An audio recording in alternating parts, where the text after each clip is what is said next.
Hey everybody, this is Cameron from Obnoxious and Anonymous. Today is the Twin Peaks Thought of the Day. It is Saturday, April 16th, 2022. My guest today is someone you have not seen on this channel in probably 4 years. Has it really been that long? It's Eric. How the heck are you? Hey, I'm good. Yeah, about three years at a minimum. Yeah. Yeah, it's unbelievable. I'm so happy you're here.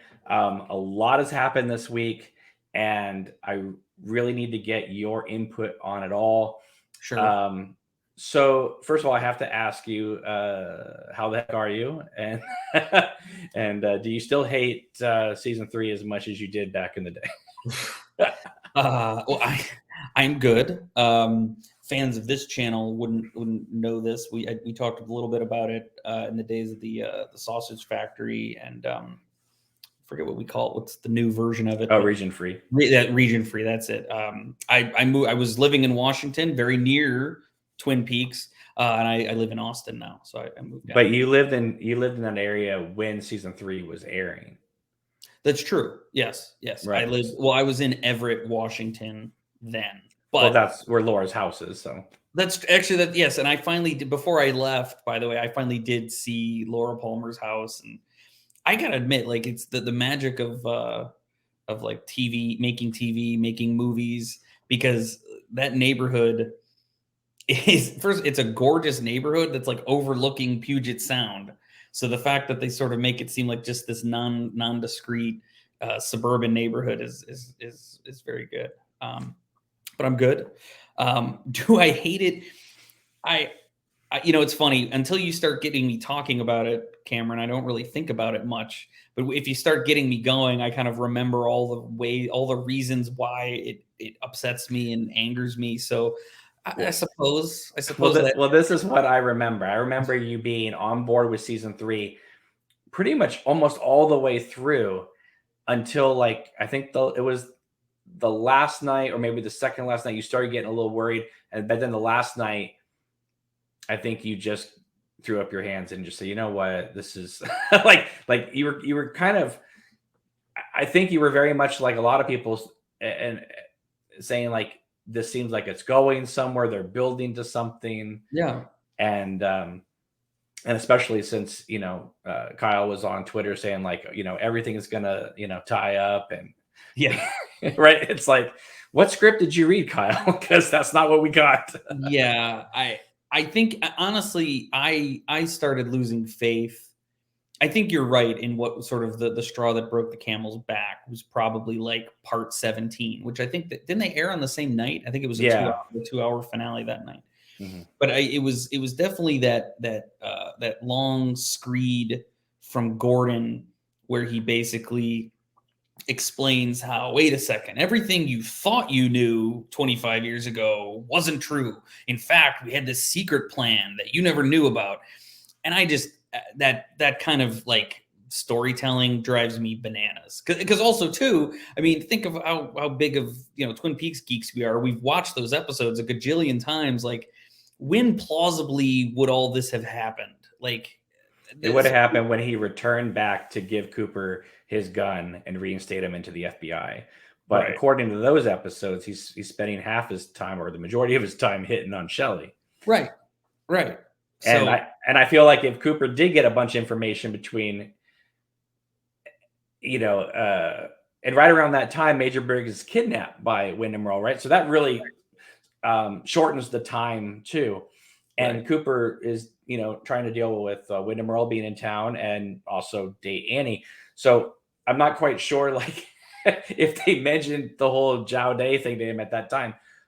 Yeah. Either he completely forgot it, and that's why he went into the Black Lodge naive like that, or that maybe the plan wasn't as secure as Gordon thinks it was. Right. Well, it sort of presupposes too that they knew about the Black Lodge, and Cooper has like it's probably one of the best sort of Cooper monologues in the show, in the season 2 finale, where he's kind of explaining to Harry, I think Hawk's there too, like, what he thinks the Black Lodge is. And again, he's not explaining this as though like he has foreknowledge. It kind of the way Kyle MacLachlan plays it looks to me like he's deducing it kind of in the moment, or that he's sort of come to this conclusion based on, what has happened before with Wyndham Earl. But the point is, yes, yeah, the ending definitely broke my back, and honestly, the Dougie stuff leading up to it, like I was done with Dougie. I think after like part 10, I was kind of like, okay, like he's learned how to pee now. He's fumbled around the insurance office for long enough. What was it? What's the actor's name? Tom Sizemore. Tom Sizemore. Like, what was there were so many actors in that, like good actors. And I just sort of wonder, like, what did they waste their time doing? Like, Tom Sizemore was in it. I don't know that he accomplished anything in his role, but I don't know. Well, I you kind of have to look at every season or incarnation of Twin Peaks as its own thing, because in the original series, there's no Blue Rose Task Force, there's no Al Cave Ring, there's none of that, right? That's all added into the movie. Yeah. And then season 3 is its own thing too. It's like every time we see it, it's like it's a little bit altered, it's a little bit changed. Yeah. So anyway, it amazes me that you're so off the radar that you didn't even know about any of this craziness that happened this week. What I'll tell you what little I did know is I did see, and I think some of it was your posts, but also just generally, I'm not completely out of the world, but I did see that Lynch was allegedly supposed to have something premiering at Cannes, and there were rumors that it could be a Twin Peaks project or something like that. So again, the part of me that hates myself pays attention when those things would like pop up in the news. But I don't know, with work and various things going on, I kind of dropped off the radar the back half of this week. So I don't know what happened. You say something significant has happened. I'm interested to hear about it. Well, there's first of all, Variety, right? The most respected entertainment site, and it's industry respected. Yeah. They dropped a story saying that Lynch was going to have something new, potentially a new film or, pilot or whatever, airing at the Cannes Film Festival. They had 2 sources for it, which of course, if Variety posts that, it's kind of like an AP thing where it's like, then it gets distributed to a bunch of other websites and other sites pick it up, and, it rolls. And much like the season 4 rumors that came out a few years ago, it's like the Lynch team, and I know they must hear about this, because if I hear about this, they have to hear about this, right? And it's like nobody ever comes out to squash the rumors, right? It's like they let it build and fester, and then it just dies down on its own, and then a couple months later something else comes up, and then it builds up again.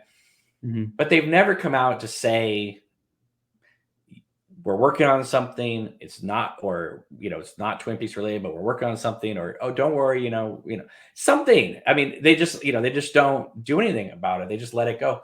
So Variety posts this thing, all these other websites do their thing, saying Lynch, looks like he's got a project coming out, and all the signs, there's been a lot of clues over the last couple of years that he's been working on something. Actors all posting these purple flowers, right? So Kyle and Amanda Seyfried, all these people from Twin Peaks all the seasons, been posting these pictures of purple flowers. His producer dyes her hair purple, right? There's all this thing where he's going to make this thing called Wisteria, which is, based on the flower, but it also like is a street in Odessa, Texas. So people thinking, oh, it's a Carrie Page or Palmer thing. And it just, Lynch is like, changing, taking control of like Twin Peaks Productions, like all this paperwork has been filed, and it just seems like you don't do that kind of stuff unless you're doing something, right?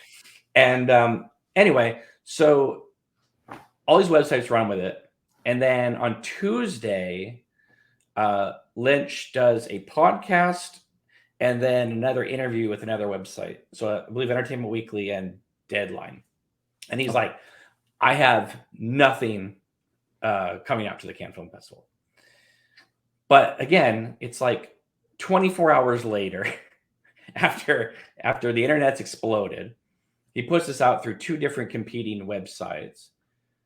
And then Amick starts posting purple flowers again, right? And so it's like, okay, what is going on? And then there's people saying like, no, I know Lynch, there's nothing happening. And then other people are saying like, oh, I've already seen a preview of what it is. You guys are going to be super excited. Mm-hmm. And then Hollywood Horror Museum, I don't know if you know who they are, but I do. I follow them. Okay, well, a couple of years ago, they posted something prior, I think it was prior to the pandemic, where they said, you're going to be really excited. Lynch is working on something, and they were going to, remember, I don't know if you remember, but they were going to do this big thing at Graceland. And it was going to be like a Twin Peaks 30th anniversary thing at Graceland. I do. Exactly. Wasn't that when they took over the convention? Yeah. So right. That I do remember that. But they were going to do one in Graceland because, they figured there's one in the UK, there's one in the Pacific Northwest. Let's do one in the middle of the country. People won't have to travel, right? It's kind of like how the horror conventions, instead of going LA, New York, they're all over the place now, right? Yeah. So that was kind of like the idea, at least that's what it seemed like. So there was this idea that they were going to announce something then. Well, that event got canceled. Well, Hollywood Horror Museum just came out this week, and they just said, and they posted a Twitter saying, listen, this is what we know, that Lynch, was working on a Twin Peaks movie. We don't have any more details, but that's what we were heard. I had heard several other things. I'd heard that he was going to repurpose outtakes or scenes that weren't shown in the return and like add stuff to it and give kind of a different version of it and do it kind of like a Fathom one night movie event. Okay. I'd heard that maybe he was going to do another season of it. There's lots of things that you hear, but the idea is that he was working on something. Yeah. And then like every time you think like, okay, he's not working on something else pops up to go, well, it's just like, I guess where a lot of frustration happens is just give us a straight answer, because no other filmmaker like seems to play this many games with the audience. And I believe this. Remember when they were filming The Return, mm-hmm. and somebody on Twitter, remember the thing called Periscope, and they filmed the ending of The Return live, and it was like broadcast on Twitter, and then TMZ picked it up. Remember that? Yeah. And then, so they were, from what I understand, they were scheduled to shoot a little bit more in Washington, but because of that event, they booked it down to LA as fast as possible and shot the rest of it down in California. Because there was going to be a scene shot in Washington, and they got moved to California. So anyway, so I believe that incident, because I remember when I interviewed Catherine Coulson, the log lady, mm-hmm. and I remember I asked her, I said, what is Lynch going to do in the age of social media? Because it's not like, when he was filming even Mulholland Drive, people didn't have phones with perfect cameras, Right. And so it's like, how is he going to film scenes on the streets and stuff like that without people within 2 seconds knowing who he's filming scenes with, right? Right. And she's like, oh, don't worry, David will find a way. Well, when you shoot the ending of your film in front of an entire neighborhood, and there was like lots of people watching. Yeah. Anyway, it kind of blew up in their face. And so I feel like, while he seems like a really nice guy, he also seems like someone who really holds grudges sometimes, and I know he talks about like using his meditation to kind of work through that, but I feel like he felt like he got trolled. And so I feel like he feels like he's got because it's like when someone asks you, when people asked him on these interviews, like, do you have a film at the Cannes Film Festival? And he goes, no, but someone else does that may or may not have something to do with me. Why don't you just say, no, I don't? You know what I mean? He seems to, yeah, I think the way you put it is like in terms of a grudge, like he definitely seems to resent, social media culture. He embraces it in some ways because he does his little weather reports. Yeah. Yeah. But at the same time, though, those weather reports are kind of monotonous. They're the same thing almost every day because weather in LA rarely changes. You know what I mean? Right. And so that's why some people are saying, well, how could he shoot a film when he's doing these weather reports daily, I'm like, those weather reports are like less than 2 minutes. You Right. telling me you don't brush your teeth and then like work on your book later in the day? I mean, Yeah. right? Yeah. And also, I mean, maybe he does, maybe he doesn't, but sometimes I get the feeling like he shoots like 4 in a row and then they just kind of upload them every day because it Wow. seems like he's wearing the same clothes every day. I know that he's sort of like an Einstein where he's like, has a wardrobe every day. But Yeah. sometimes I feel like he does kind of do 2 or 3 a day. That's the vibe I get. Right. But yeah, so he does his weather reports and, I mean, we had heard all the stuff that he was like that he had rented these studios and and then Mhm. but then they didn't end up shooting there and I thought this seems so Twin Peaks related only because of the actors who were posting all these pictures, Yeah. but also it seemed like I sounds silly to say, but it seemed like the easiest thing to do because I'm sure that by shooting season 3, they have a buttload of exterior shots, right? And then you could shoot everything like season 1 and 2 in a studio, and especially during a pandemic, how perfect to create your own bubble. Just Yeah. shoot in a studio, right? So it just seemed like that would be kind of a thing to do. Um, and again, we keep getting these conflicting things like he did make something, but he's not going to show at the Cannes Film Festival, or he hasn't made a thing since the pandemic. I don't know. I don't really care. I just think that it's bizarre, Mhm. like that you don't just come out like immediately. Variety publishes something and you wait 24 hours to say something to Entertainment Weekly and Deadline. Like, why? I mean, I just don't understand like why by 3 o'clock in the afternoon, Variety's not retracting that because Lynch's team is on the phone saying, we don't take that down. I think I think he resents that. I think if you think about the way he always talks, it's all about, kind of the mystery and experiencing surprise and those sorts of things. So I, I'm not, I'm with you. It's annoying, but I think from his perspective, it's like he doesn't want to give any clues. It's like, Right. if he has a movie, at Cannes, you're gonna see it, but I'm not gonna tell you a damn thing about it. I'm not even gonna tell you there is a movie. You're gonna have to show up and find out. Like that seems to be his demeanor. So Variety publishes this thing today on Twitter because obviously they have to eat crow, right? Because of this whole thing. Because the Cannes Film Festival announcements are made. Right. Yes, apparently there are films that can be entered later, but right now, they have the schedule. Obviously, Lynch doesn't have a project there, but Variety publishes today says, "Where is David Lynch's mystery project?" The person who's running the festival says, "At Cannes, we don't talk about what we're not showing. We talk about what we are showing." And Mhm. Variety asks, "But Lynch does have a new project, right?" And the festival guys smiled coyly at them. So it's like things like that. It's like, so is there something happening? Is there not something happening? And I just kind of like, I know we're connecting right now and we met through social media, Yeah.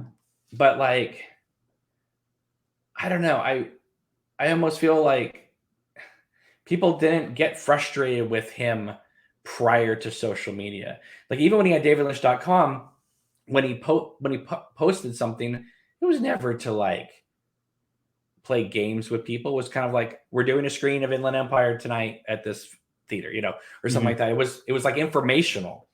Yeah. Um, he made Blue Velvet, and then like later on we found out he made a couple short films in between. But then like, oh, he's coming out with the show Twin Peaks. Oh, he's got a movie Wild at Heart at the Cannes Film Festival. It wasn't like, does Lynch have a project or does he not have a project? There was none of that happening in 1989. Yeah. It was just kind of like you came out with a film or you didn't come out with a film. Right. But like he like yes, the other day he says on his weather report, I do not have a film at the Cannes Film Festival.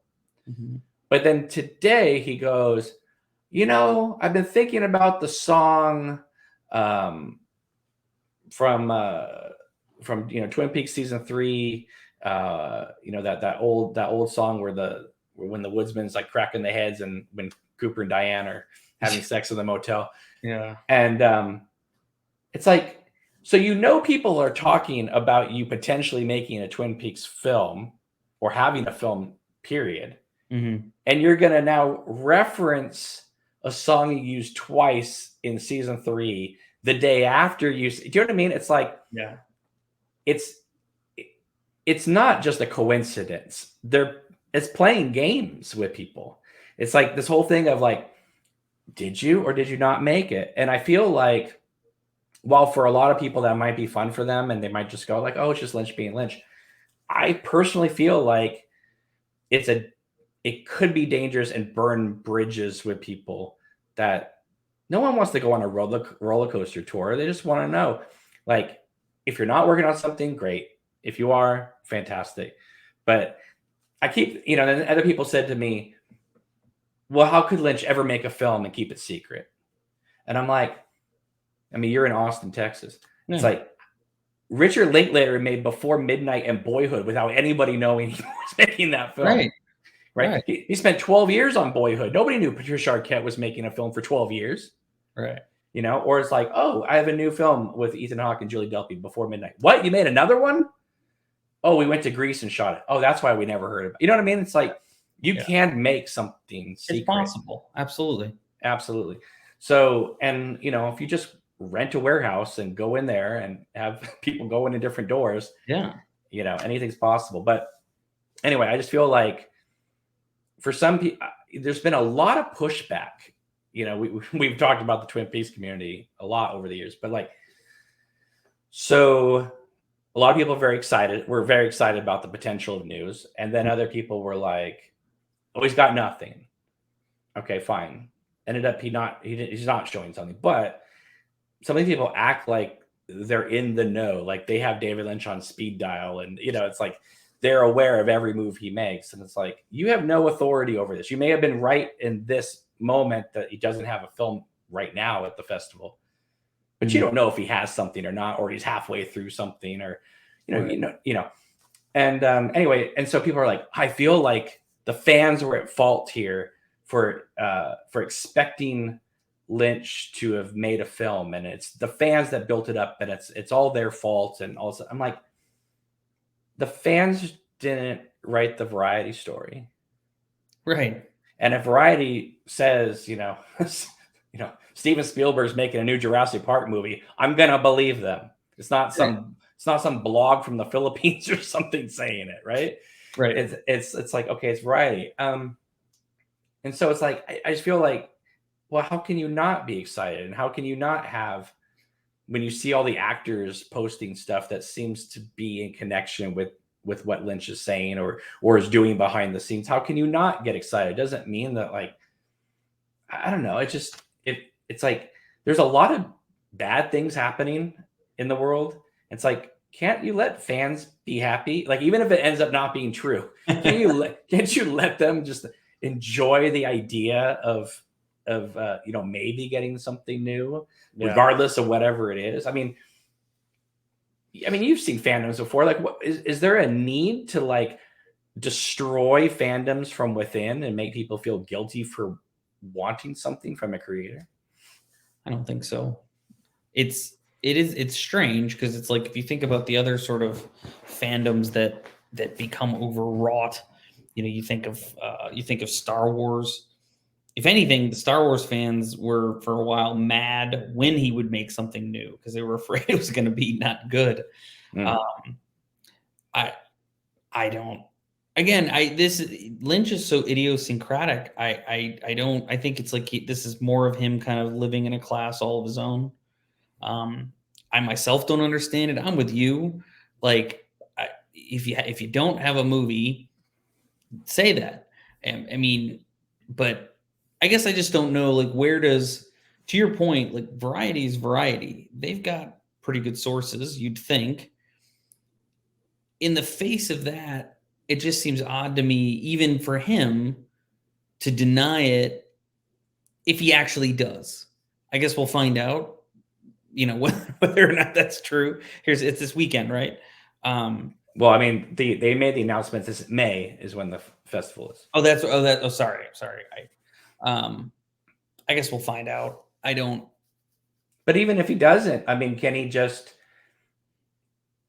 I mean, this gets into this whole thing. Well, the creators don't owe you anything.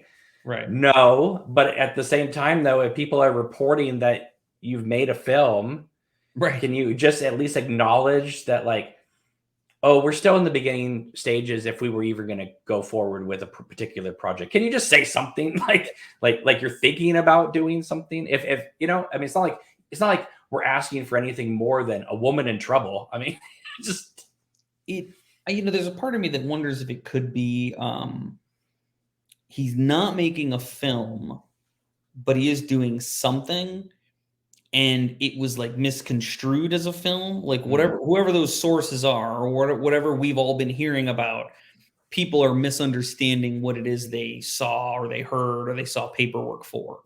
And he's actually doing, again, I'm just making like he's doing like a new special feature. So I don't know, but I mean, if you think about that thing he filmed for, I can't recall if it was the Blu-ray when they were in the restaurant. Yes. Like, I mean, that was a production, right? Like, right.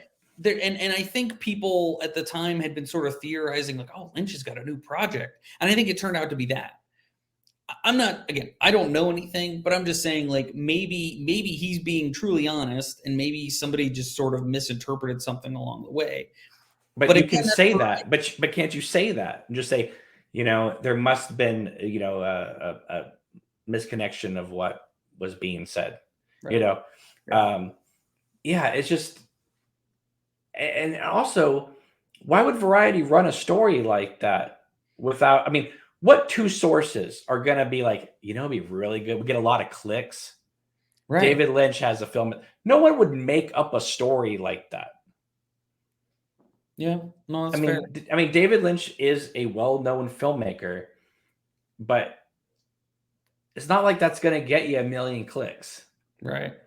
Right. So it's like, why would you make up a story like that? How does that benefit you? And it's so specific too, right? It's not just that he's made a film. He's made a film, and it will be it can't, like, in a month. That's a very specific rumor. I don't understand it.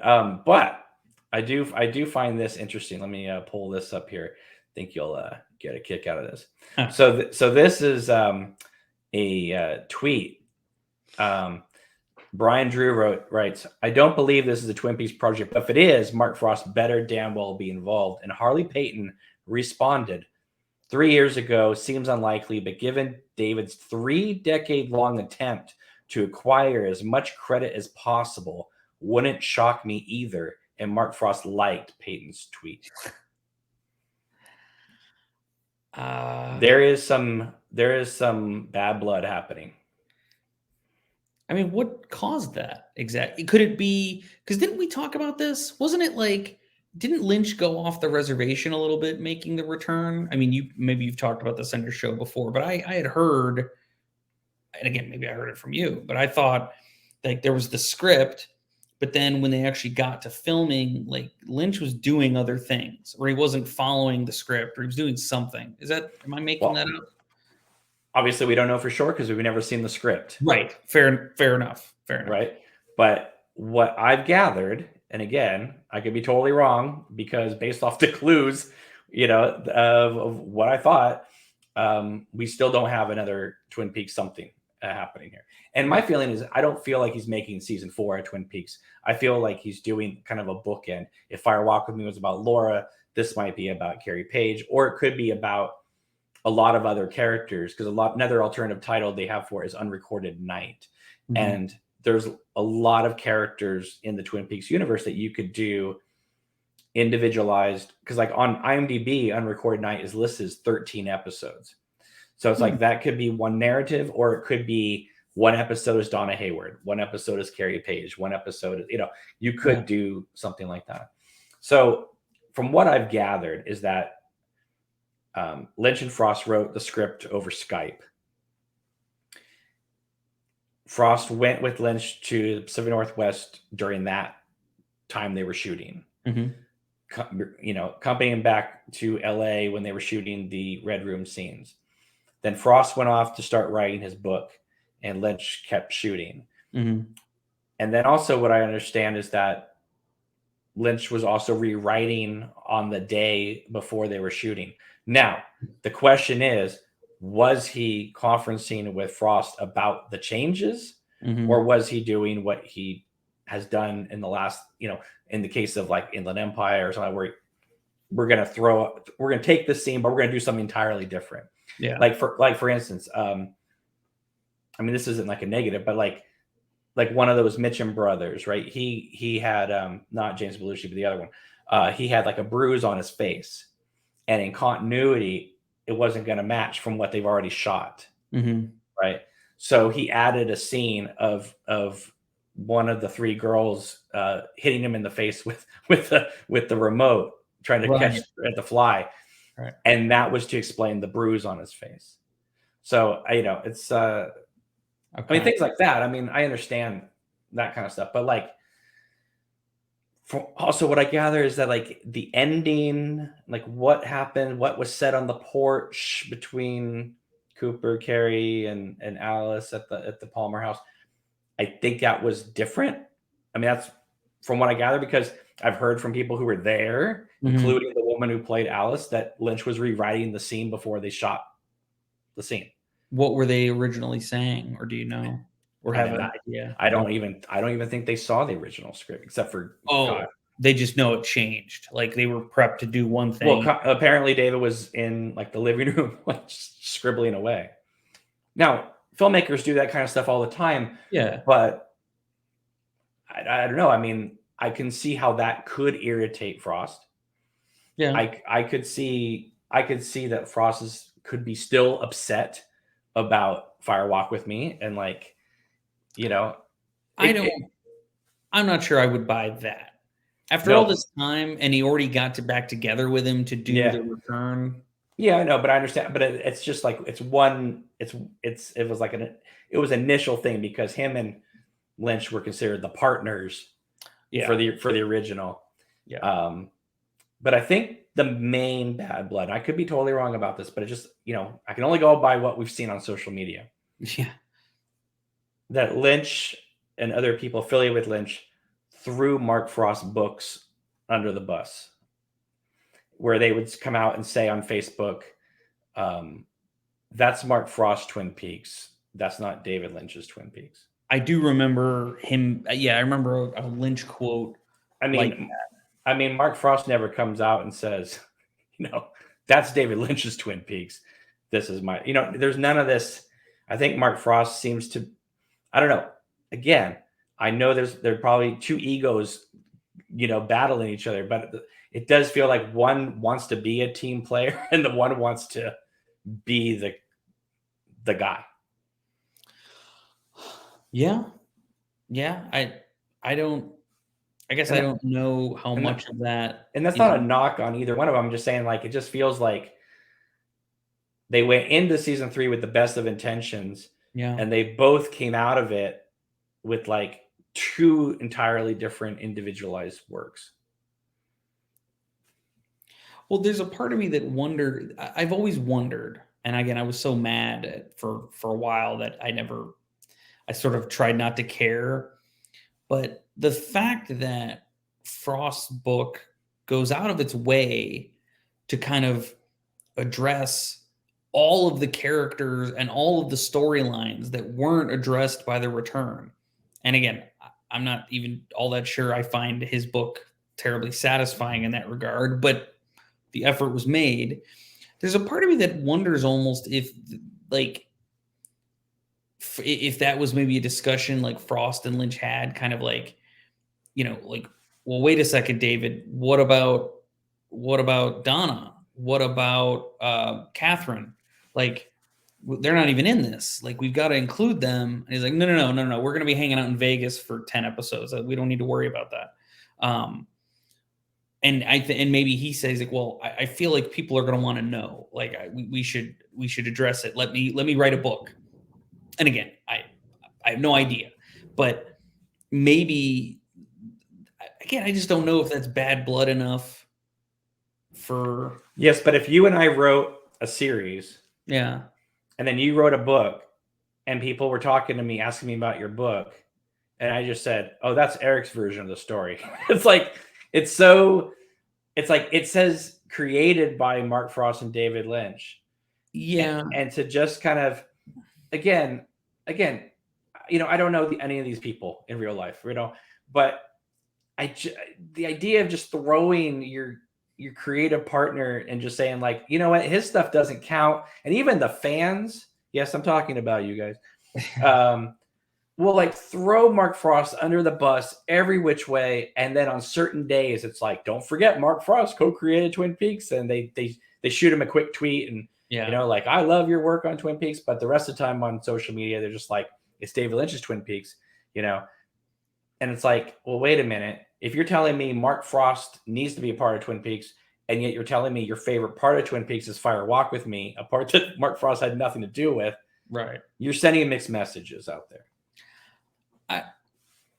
I guess I just wonder if we are taking, because I remember the quote again. It was Lynch. I think it was Lynch who said it. If other people in his orbit made the comment too, like, well, that's Mark Frost's, Twin Peaks, not mine. I think just David Lynch. Think about how he is, right? Think about how he operates. Or at least we're trying to understand how he does, and I'm not sure we do, but like he and Mark made The Return. They wrote that script. Obviously, David was entirely the director. And I saw many interviews with Frost where I think even articulated it that way. It's like, well, we wrote the script together, David directs, like, I'm paraphrasing that. But maybe when the questions would come to David Lynch in an interview about like, oh, well, what do you think of like Mark's book, or, this thing or that thing in the book? When he says, well, that's Mark Frost's Twin Peaks, not mine. I mean, maybe there's an Occam's razor situation here where we need to take it simply as Lynch is simply saying, like, I didn't really have anything to do with that. Like that was magic Mark made in his mind, to put it in his kind of language. And maybe it's simply that. Again, we're just throwing out ideas here, but I don't know that again, that tweet is interesting that he liked that, but I don't know that I fully buy that there's some sort of major feud. I mean, clearly Lynch is a guy with an ego. I mean, that can rub people the wrong way, especially if you've known a guy for 40 years almost now. Like, I could see how that, You make a good point. You make a really great point about that, because all of these statements were made on social media. right. And one thing that is routinely said is you can't detect tone on social media. So if Right. you say that's Mark Frost Twin Peaks, you can read that in a very snarky tone. Right. But maybe if he said that like on a video, Yeah. you would see that maybe he was referring to it in the way you just did, which is, no, that's all him, and I can't take credit for that. Right. Right. And again, I don't know. I sure hope it's the way you described it, because Right. that's the way I would like to think about that. Because let's say in the case of like Wild at Heart, Barry Gifford wrote that book. Mm-hmm. Lynch wrote the script by himself for Wild at Heart, but then he collaborated with Barry Gifford on Hotel Room and Lost Highway. So he didn't bring in Barry Gifford to adapt Wild at Heart. That was Lynch on his own, but he brought the author in to write Lost Highway. So obviously he has a relationship with writers. Yeah. Yeah. I mean, isn't that why Frost and Lynch were paired up in the first place anyway? Like way back when, that kind of that deal they were a part of was kind of taking Mark Frost, who, was kind of an up and coming, not even up and coming. I think he was a pretty established writer by that point, but kind of sticking him with kind of the creative lightning in a bottle director, David Lynch. What could they do together, kind of a thing. Obviously, David Lynch is a writer too, was a writer then, but, by the way, and this is maybe not Twin Peaks specific, but have you noticed that like nowadays, it doesn't seem to me like directors are distanced from the writing in the way that I perceived them to be at one time. Like you used to have writers would they'd write a script, they'd sell it to a studio or a production company or whatever, and then like a director would pull it off the pile and then they'd go make that movie. Right. And while they might, tweak some things or make a couple things work, like they wouldn't do this like entire rewrite of a script. It seems like now almost every movie you see, like maybe it did start from a script, but it's like the director like completely remakes that script like his or her own. And is that just kind of an industry thing? I guess I don't understand like why that's happening, or is that just my perception? Well, I mean, it happened like when Kevin Smith wrote the Superman script, right? Yeah. He talks about how Warner Brothers signed off on that script, and they got Tim Burton and Nick Cage to sign on to that script. Yeah. And said, okay, we're going to make this. And then Tim Burton came in and just said, oh, just so you guys know, to Warner Brothers, I'm bringing in my own writers and they're rewriting the whole thing. Right. And that film never got made. But it's like, it's sometimes, they just grab like when Tim Burton did Ed Wood, it was a rough draft that he read. And just said, I'm going to make this. And they said, you don't want to rewrite? And he said, no, because this is Ed Wood. The rough draft version is Ed Wood's movie, Yeah. And maybe each project is also different, like just, each thing is its own kind of feeling. Sorry, I didn't mean to. No. I mean, I think Frost kind of knew that Lynch would tweak things and, Yeah. And the question is, how much did he tweak things? Because there's some scenes where you go, that is completely just Mark Frost writing and David Lynch directing. Like when Janie E confronts those two like would-be blackmailers at the park, and she's talking about the 1% and all that stuff. That is completely just Mark Frost writing and David Lynch filming it. And there's other stuff where you think, no, that's completely just Lynch going off on doing his thing. Yeah. And I think that the brilliance, I know a lot of people go like, well, season 3 is great because, there was no restrictions. I kind of sometimes think that seasons 1 and 2 is great because of the restrictions. Yes. I think that because I think sometimes having limitations can make you be even more creative. Exactly right. I couldn't agree with that. I have made that argument with regards to George Lucas with regards to the Star Wars prequels. When he made the original trilogy, which, ironically, David Lynch was rumored to direct Return of the Jedi, right? Famous story. But, he had to compromise both with the studio and also the limits of like what technology and effects could give him. Right. And again, those movies are great. The prequel trilogy, he essentially made those movies almost entirely himself, and there were really no limits on them. I've actually told this story before, but I still remember there's like a scene in like the special features of Revenge of the Sith where they're kind of talking about pre-production on the movie, and it's like you see like the offices at Lucasfilm. And they're all talking about how like, yeah, George has kind of told me this thing, and we're kind of prepping for these sequences that we think are in it, but he's still writing the script. And then he just sort of like walks out one day. And again, maybe this was staged, but like he walks out one day with the script and he's like, okay, I cheated a little bit in some parts. There's a lot of they fight. Right. But here we go. And it just kind of, and again, maybe there's some movie magic there, but it really seems to me like, nobody was ever really saying to George, like, George, I don't know. I feel like this Jar Jar guy is a little racist, a little annoying.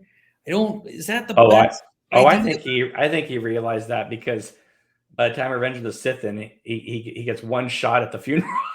Well, that was the reaction of audiences. But what I mean is I don't think there was either anyone in his orbit, like at Lucasfilm. And again, there wasn't, I think 20th Century Fox was just like, gosh, let us get our printing press of cash. Of course, we'll be part of another Star Wars movie. There was nobody to sort of, again, you were talking about like we're writers. when you're writing, it is good to get your initial draft down, get your thoughts out. What do you think the story needs to be? Then it's good to sort of you go back and you revise, you edit it, and then as part of that process, get some other people's thoughts. Like see how it hits someone else who hasn't been living inside your head. And I just don't think Lucas. And again, I'm making this all about George Lucas. I think it's very common to when you talk about no restrictions and that maybe some restrictions help make storytelling better. All of this is to say I completely agree with you. And again, my evidence would be Star Wars prequels, especially episodes 1 and 2. I actually like episode 3 a bit, even if it's not perfect. But I honestly like them all, and I feel like they feel like they've gotten better the further distanced we are from them. that's I mean, I'm sorry, but like I can watch the prequels. I can't even make it through Rise of Skywalker. I think I've really only seen it twice. I watched it. I'm not kidding you. I think I've gotten 45 minutes into it. I'm like, I can't even watch. And I say this as somebody who likes JJ and I love The Force Awakens. I can't even get through 45 minutes of Rise of Skywalker. It feels like 16 drafts cobbled together, and nobody wants to irritate the other side. Like, I don't want to irritate the Last Jedi people. I don't want to irritate the Force Awakens people. And it's a movie that pleases nobody. I mean, think what you want about George Lucas, and I certainly have. But again, when he was approaching the prequels, he had a very clear vision of the world. He was like that. This is what it was like then, and how he was going to create that world. And obviously, some of it was like he really wanted to kind of push the limits on effects, and he's always been big about that. But it's very much this world that they live in, the fall of the Republic. He takes some bold swings. I mean, he basically takes his action adventure Star Wars movies, the original trilogy, and then in the prequels, like we spend a good amount of time hanging around Congress talking about bills being made and powers given to the chancellor and things. And well, that's why when people say to me, well, the dialogue is very stilted, and I agree. I think that Lucas really should have had someone come in and rewrite a lot of the dialogue. Agreed. But I also say to myself, we are not dealing with smugglers now. We're dealing with elder statesmen. Yes. And so the dialogue should be different. Now, it shouldn't be that stilted and that wooden. Right. But I do understand why he's not going for the cheap jokes, because he's dealing with senators and queens, and people who are supposed to be more regal. Yeah. Well, again, but regardless, my point is those movies definitely have a vision. They have a point of view. And I think it's even borne out, like when you look at some of the collateral material. That's not collateral, it's canon, but like Clone Wars. I actually think the Clone Wars is probably the best distillation of George Lucas's vision, because he sort of set the vision and then he kind of put a team of writers who actually could write good dialogue and could craft good stories and like wrote against this backdrop. And that's some of the best Star Wars content out there. But to your point about the sequels, there is no point of view in the sequels. The point of view of the sequels is, oh my gosh, let's not redo the prequels, and let's make it more like the original trilogy. Like that's the other thing, even from a visual perspective, the difference in like the way things looked and technology wise from the prequels to the original trilogy is starkly different. There's different kinds of ships. When you get into the sequel trilogy, they're flying all the same stuff around. And this is supposed to be 30 years later, but they're all using the same kinds of ships. Anyway, this is a Twin Peaks show. Let me bring it back to Twin Peaks and say, yes, please. I feel like season 3 is like the prequels. There's definitely a vision there, whether you liked it or not. There's definitely a point of view. Yeah. And I think that a lot of fans, not saying you, but I think a lot of fans, where there's some pushback, is they wanted it to be more like the sequel trilogy of Star Wars, fan service, callbacks, you name it. But I think that you can do middle ground, because when you look at something like Mandalorian, Yes. in seasons 1 and 2. That is a way that you can be in the world of Star Wars, have things canon, reference things, but not be a slave to, making something strictly for fans, but at the same time celebrating the world. Right. So you can do it. I mean, to me, though, again, it's a compelling argument, and I agree with you that you can do it.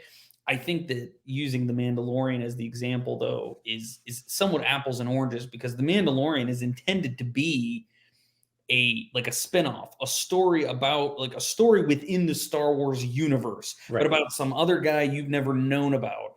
Whereas Twin Peaks: The Return was billed as, hey, Twin Peaks season 2 ended on a real barn burner of a cliffhanger. All those characters you loved, like, and then we did a movie that didn't really address it. Like, we're going to find out what happens. And yes, it is true that we did, but like, we didn't actually find out answers for half the cast that we had originally. And like, I'm not a slave to the tone and the style of the original 2 seasons of Twin Peaks. I rather liked them. I thought they were great. But again, to your point, like, I was on board for at least the first half of the Return. I remember after you saw episode 8, I remember you watching it with your wife, and you're just like, I don't know where we're going, but this is nuts. Right. I criticize Lynch about a lot of things, but I would never criticize his boldness as a filmmaker. Like, truly, the things that this guy puts to film, like, you just have to see them and experience them. But once you get past stuff like that, and you think about the fact that, like, and again, maybe this is a me. Clearly, this is a you thing too, since you wrote and directed Queen of Hearts. But like, I was really invested in, like, the Cooper and Annie story at the end of season 2. Like, they really seemed like they were in love. They really seemed like there was something significant there. And as you and I have discussed many times, clearly Lynch thought she was a significant character because he brought her back in Fire Walk with Me for the dream sequence with Laura, as well as, she was even in deleted scenes. Right. For her to not show up at all in The Return, Cooper makes no mention of her. I mean, Cooper doesn't seem to care. He wakes up out of that coma and he's just asking for coffee and saying he's the FBI, and he's expecting Diane to wait for him outside the Black Lodge, not anyone else. It's like, you know what I mean? It doesn't feel, because in my head, and I guess we don't know what Cooper experienced in the Black Lodge for those 25 years. Like, did it feel like eternity? Did it feel like he had just walked in? Like, I guess, again, the show never explores his mind in any way, but I guess I just feel like it would have been nice for there to be some pathos there, where it's like, what happened to Annie? Like, the entire reason I got stuck in here was to rescue this woman, and I don't even care to know what happened to her. Like, that's the kind of stuff. So do you feel like, because I feel like we could get pushback here by suggesting that, because I feel if you look at Blue Velvet and Wild at Heart and Twin Peaks and let's say 86 to 92, which is what I consider Lynch at his ultimate peak. Mm-hmm. I mean, obviously Straight Story, Mulholland Drive is great too, but yeah, he was super popular between 86 and 92. Yeah. Maybe not as popular as today, but that's because there's no social media and he didn't have a festival disruption, and he wasn't the brand David Lynch yet. He was becoming it, but then he got that red light right after Fire Walk with Me and On the Air, and 5 years went by before Lost Highway. Yeah. But I feel like at that time he was fully invested in, obviously, cinematography, sound, which he's always been. Yeah. But I also feel like at that time he really cared about character. Now, there are things where I feel like, no, sometimes he does things because it's cool, and and the character thing might be attritionary on his decision list. Yeah. but it was definitely on the list.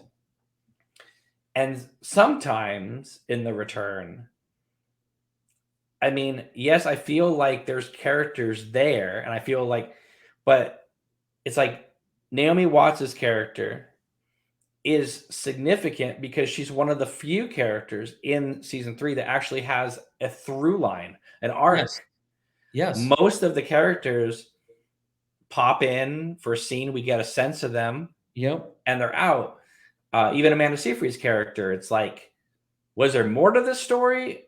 Right. Did they forget to film the rest of it? Because I understand it's supposed to be mysterious, but it also Yes. feels like they ran out of money. Like you talk about that scene with David Lynch talking about Zhao Day and Judy and all that. Well, that comes at the tail end of like 4 episodes where they're in that room, right? That Right. hotel room. And it's like, I just, you know, it's like, did the atom bomb cost that much that they ran out of money? That they had to put all these scenes in one room? Do you know what I Yeah. mean? You know, and again, who knows? We haven't seen the script. And I'm just kind of playfully, having a discussion here. I'm not pointing fingers, but it does feel like at times there were no limits with season 3. And then at other times it feels like they were completely limited. It's like there were things where they shot for the stars, and then other things it feels like it's a very low budget production. Yeah. The very sort of trippy, Cooper navigating out of the Black Lodge, like into that. Um, Again, I still think of that. I think that's part of what gets me going about it too. Is I think about those first 4 episodes because Right. remember, I forget how was it if you If you had the app. that was it. I was gonna say, how did I see the first 4? There's something special about that. It was it's Yeah. like you needed to have the Showtime app. I just remember those first 4 episodes because, of course, I just like you and like all the other hardcore people, we mainlined those 4 episodes that night. It But was like 2 Fire Walk with Me's in a row. It was just like yes, it was great. yes, I remember like feeling like I had been shot out of a cannon. Like, wow, like this is like holy cow. And because I always felt too like Cooper getting out of the lodge, it's like I was glad that it wasn't too easy. It always felt like just instinctively that when he got out that he needed to earn that in some way. And like, wow, like he really did in a very weird way too, the way he kind of like didn't he like come out of the outlet or something? Yeah. I can't remember how that happened. But like even so, again, it sort of set things up in a really interesting way. A lot of crazy, zany, Lynch visuals. But there was another thing is at the end of that episode 4, David Lynch and Miguel Ferrer have this conversation at the airport. It's like all tinted blue. Do you Right, remember? right. And I remember you and I having a conversation about like, oh my God, this really feels like everybody is fully invested. And that conversation that Gordon Cole and Albert have in that sequence really feels like a sincere, real conversation. It doesn't feel like they're leaving things to just be mysterious. It feels like it's just like a perfect teaser, setting up Diane. Some people thought they were talking about Audrey. Yeah.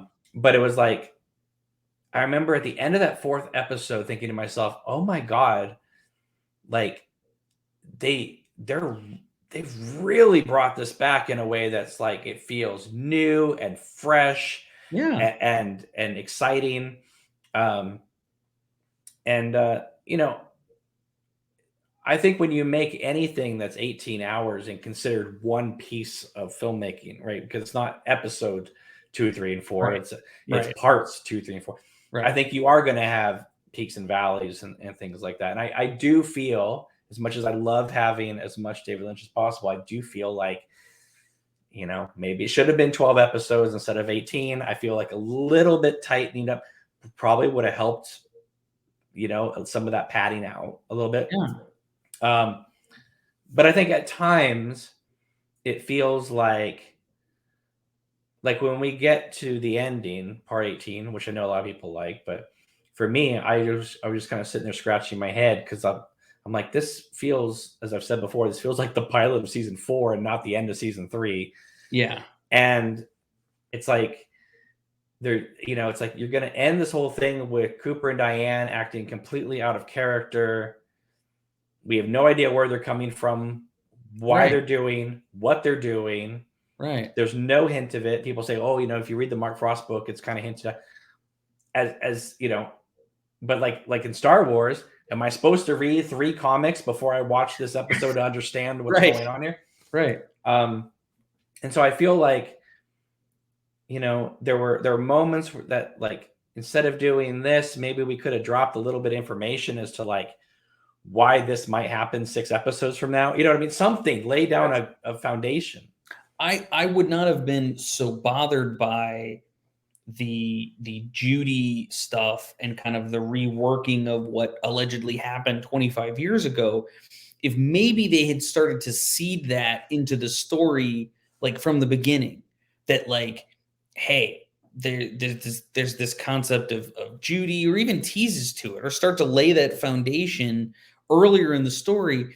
The fact that it kind of just springs at the very end, frankly, just feels lazy to me. Like it feels like bad storytelling.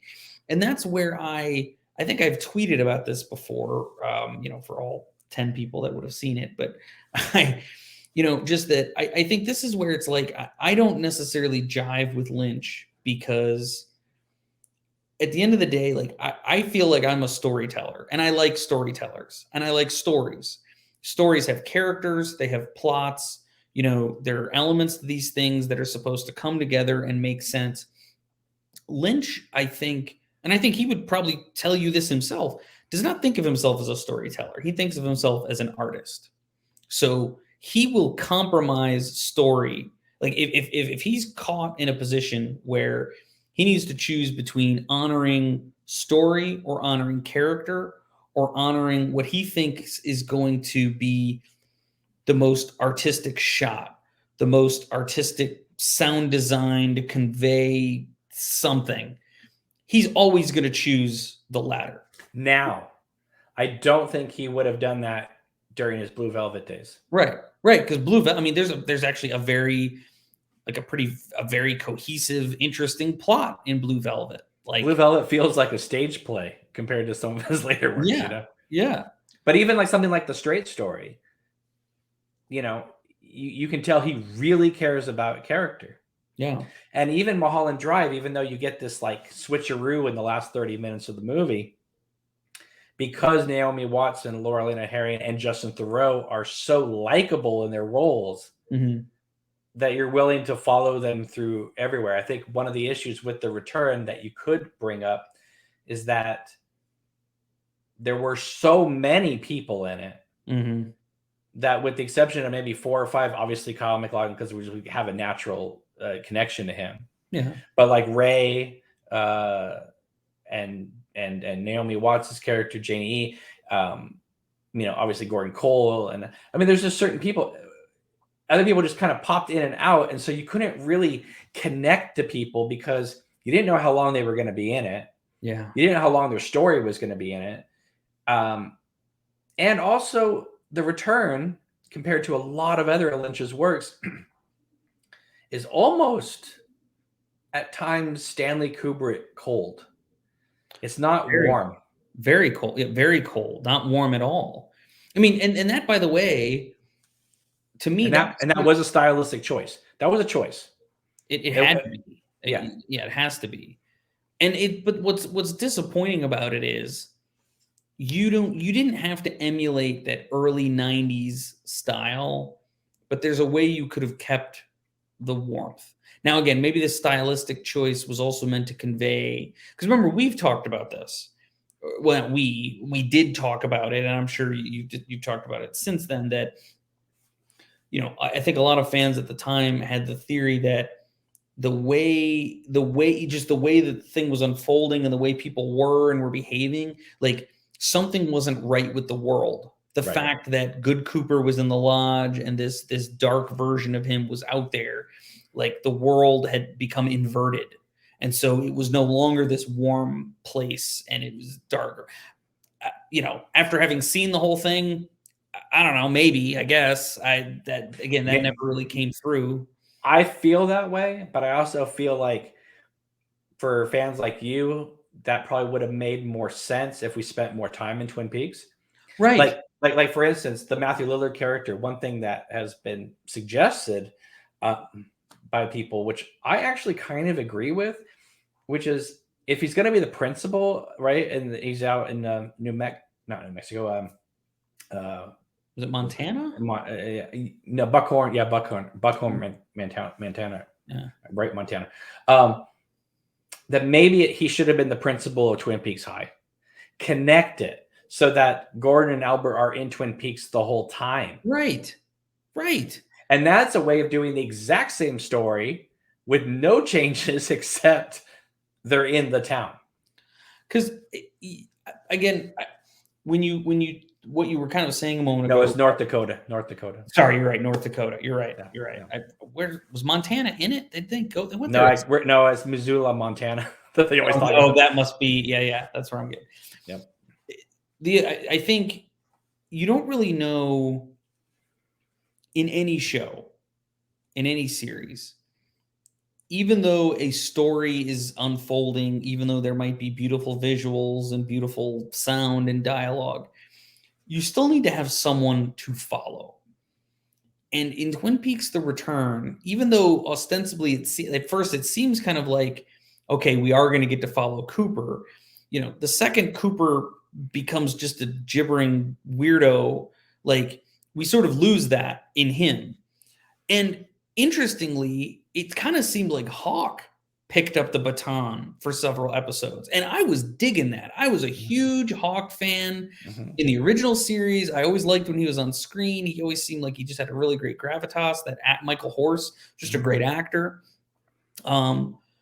And then all of a sudden, just Hawk just kind of drops off the map. Like Hawk kind of finds those literally he creates a map and then disappears. Right. He kind of just goes away and you don't see him again. I don't think until like the end. Like I feel like we lose him for like 10 episodes.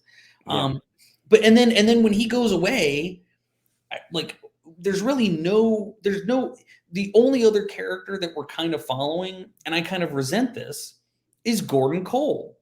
Like Lynch sort of made himself kind of like the principal actor in this story, and Gordon Cole was never like he was a really funny character, a really interesting character from the original series. It's not like him being in it is out of bounds, but the fact that for parts of the story where he's like driving a good portion of like the action, I just sort of felt like, is this guy's ego taking over things now? In retrospect, at the time, I was kind of like, just trying to follow along and see. Well, it made sense to me only because Cooper is not here, I guess that's true. I guess I don't know why we needed to stop following Hawk. I don't know why. I understand. I understand about that.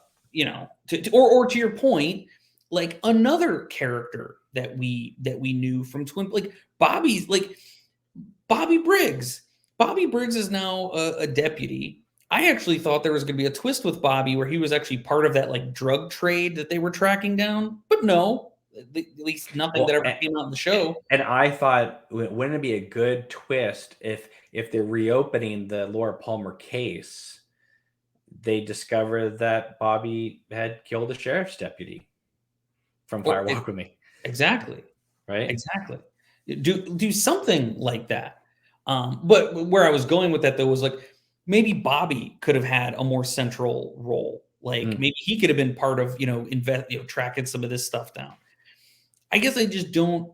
I still don't understand the need for the sojourn in Las Vegas. The random stuff in New York that to me never really paid off too much. I mean, again, I think they did explain that Mr. C had like bought that place. Well, here's the thing: you see Mr. C in the first episode come in with that metal briefcase, right, in the motel room, and he props right. Well, that metal briefcase is Wyndham Earle's briefcase, and was it? Yeah, and so in the final dossier, Mark Frost book, it talks about how the doppelganger goes to Wyndham's cabin and kills Leo and kind of ransacks the place. Mm-hmm. Because if Bob took Wyndham Earle's soul and Bob is in the doppelganger, then Wyndham Earle is in the doppelganger. And so in the New York scenes, when the guy's sitting there looking at the box, next to him is what is that? The bonsai tree next to him. So there's little Wyndham Earle things in there, sprinkled throughout. Now they never mention Wyndham Earle's name ever, which drove me nuts too. You know, I mean, it makes sense that Wyndham Earle wasn't part of the Blue Rose Task Force. I get that, but I just think that, you know, there could be, like when Tammy's looking up the information on Cooper, there could have been something open about Wyndham Earle because that was the last confirmed case that Cooper was working on. You know, How about just like a file there that says Wyndham Earle? Right. Just something to kind of, again, you don't have to devote, you know, 5 more episodes of something or, you know, to clarify stuff, but just you could sprinkle things in so that it feels more connected. Lynch resented like the back half of season 2. Like I'm because he's in the back half of season 2. Well, I know, but when you talk, because you mentioned earlier that he holds grudges, like he has voiced his displeasure. I mean, he's been saying it for decades now that he was mad that they even made him reveal who killed Laura Palmer, right? And so it seems to me like and then he made a whole movie talking about who killed Laura Palmer. Right.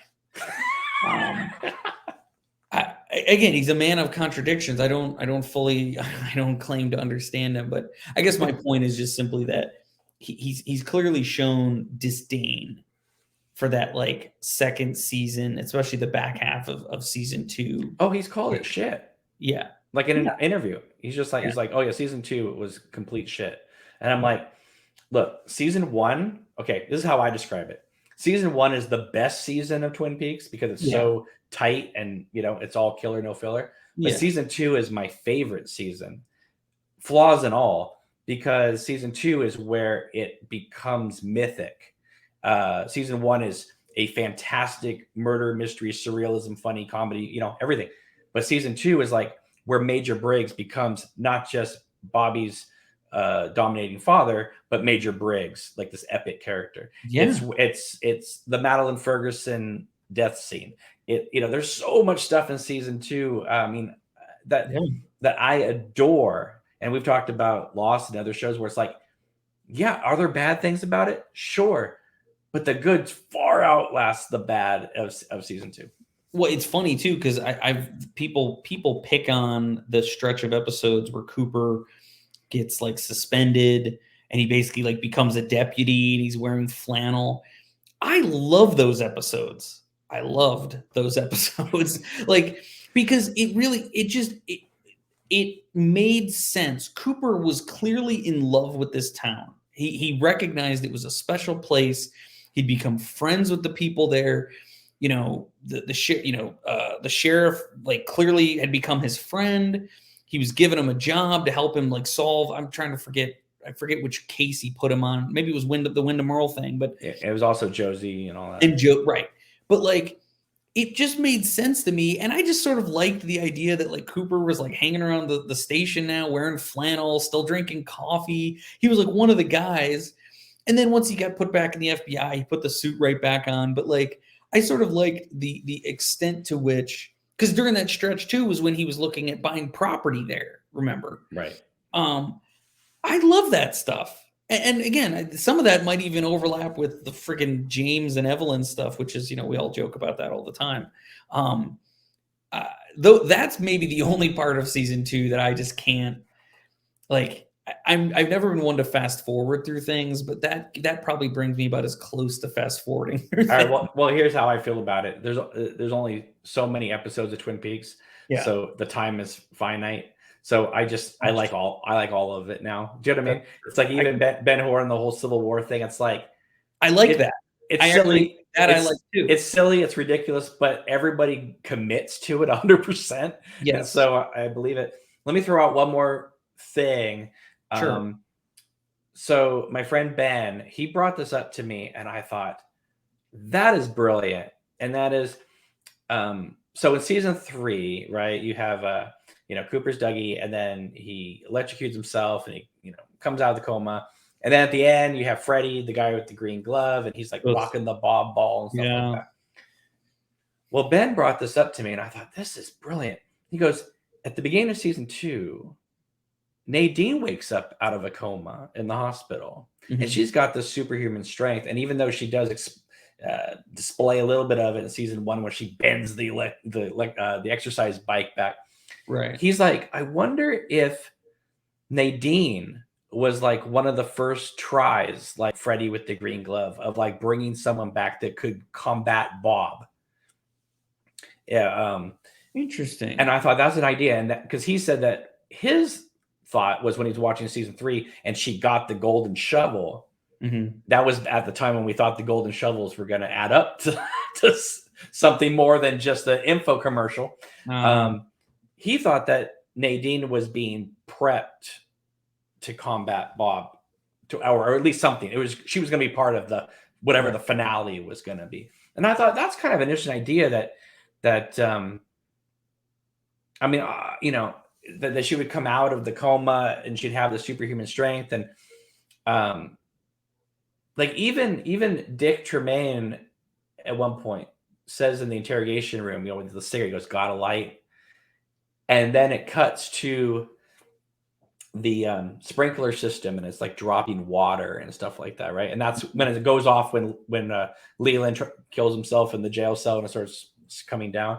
Yeah. And it's like, well, they call the giant the fireman, and now it's got a light, and now we got sprinkler. I mean, it's almost like Frost took a lot of these elements and really tried to, bring it in.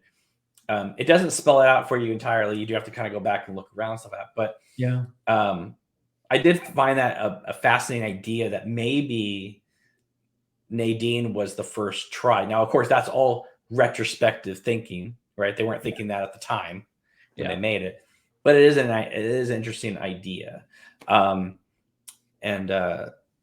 So let's see. One other thing here we have. This news actually came out today, and people are thinking maybe this was what Lynch was talking about through this whole week.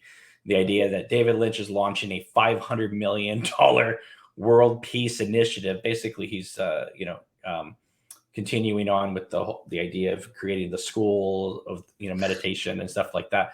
And apparently, there's a little short film on this People magazine site. So people are going, is that what he created? It has all this hubdrum about this little short film that he created for this $500 million world peace initiative. I have no idea, but you guys can check this out on People magazine. Anyway, so that's kind of the last thing that's dropped today. And then finally, the final bit of news, and this is another reason why I wanted Eric on, because to get his take on things, just because Eric is someone who really loved Twin Peaks, and then he felt like he got burned so much so that you can't even enjoy seasons 1 and 2 that much anymore. I haven't watched any of it. Do you still own it? I do still own it. Okay. I haven't. Well, I remember you telling me you were so mad at season 3 that you couldn't even drive by the locations in Washington without getting mad, because it was like a constant reminder. Yeah, it was right there. I think because we went to when we moved away, like it was kind of a hike to get down to Snoqualmie, to get down to North Bend, but there was a steak place down there that we really liked. And we Is that the bar? Is that the bar where Sarah kills the guy? It's actually across the street from that. Yeah, because that's actually a barbecue place, or at least at the time. I don't know, pandemic wise, if things have closed or something. But at the time, yeah, there was the place where Sarah Palmer, like eats the guy's head or burns her face or whatever happens in that scene. It's kind of just like a bar on the show. In reality, it's like a barbecue place. I mean, I think there's a bar in it too, right? But it's across the street from this very nice. It used to be a very nice steak restaurant. I think the last time we went wasn't that great, but we would go down there, and so like we drive past the big log, we drive by these things, and it just kind of left a bad taste in my mouth, which is unfortunate because that's such a beautiful place. Like I've commented to my wife that, you know, maybe when we're older, like I wouldn't mind like going back there. Like, you know, maybe that's where we retire or something. Well, when I met you, you were living in, I think, Virginia. Yeah. And you said to me, "You're never gonna guess. We're moving to Snoqualmie." And you Yeah. did live in Snoqualmie for a while, and then you bought Yes. Everett. And I thought, well, that's amazing because you're in Snoqualmie. And then you're like, yeah, you know, I'm around these locations like every day. Yeah. I was just like, oh my God, it sounds like heaven. And then you went to Everett, and we actually met. That's right. We Yeah. did. We actually had dinner together. That was fantastic. Um, and you know, it's funny because you talked about The Mandalorian being a spin-off, but it takes place in the world. Well, that is how I feel like my film is. It's a spin-off, but it completely takes place in that world. So, and I want to thank you again for all your kind thoughts. And let me ask you something. Tell me the truth. Did you ever think that I was going to finish the film? I was rooting for you, man. I gotta admit, like the pandemic was the one thing. It just seemed to me like you were just like hitting hurdle upon hurdle. Like just, I know you had some, you were, you know, it took some time to get the cast together. It took some time to get some of those different pieces together.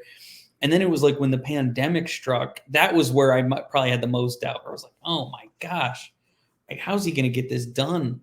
Well, luckily we only had 2 weeks left. Right. Again, maybe if you'd had more, maybe done. If we had like, you know, 2 more months to do, no, probably not. Yeah.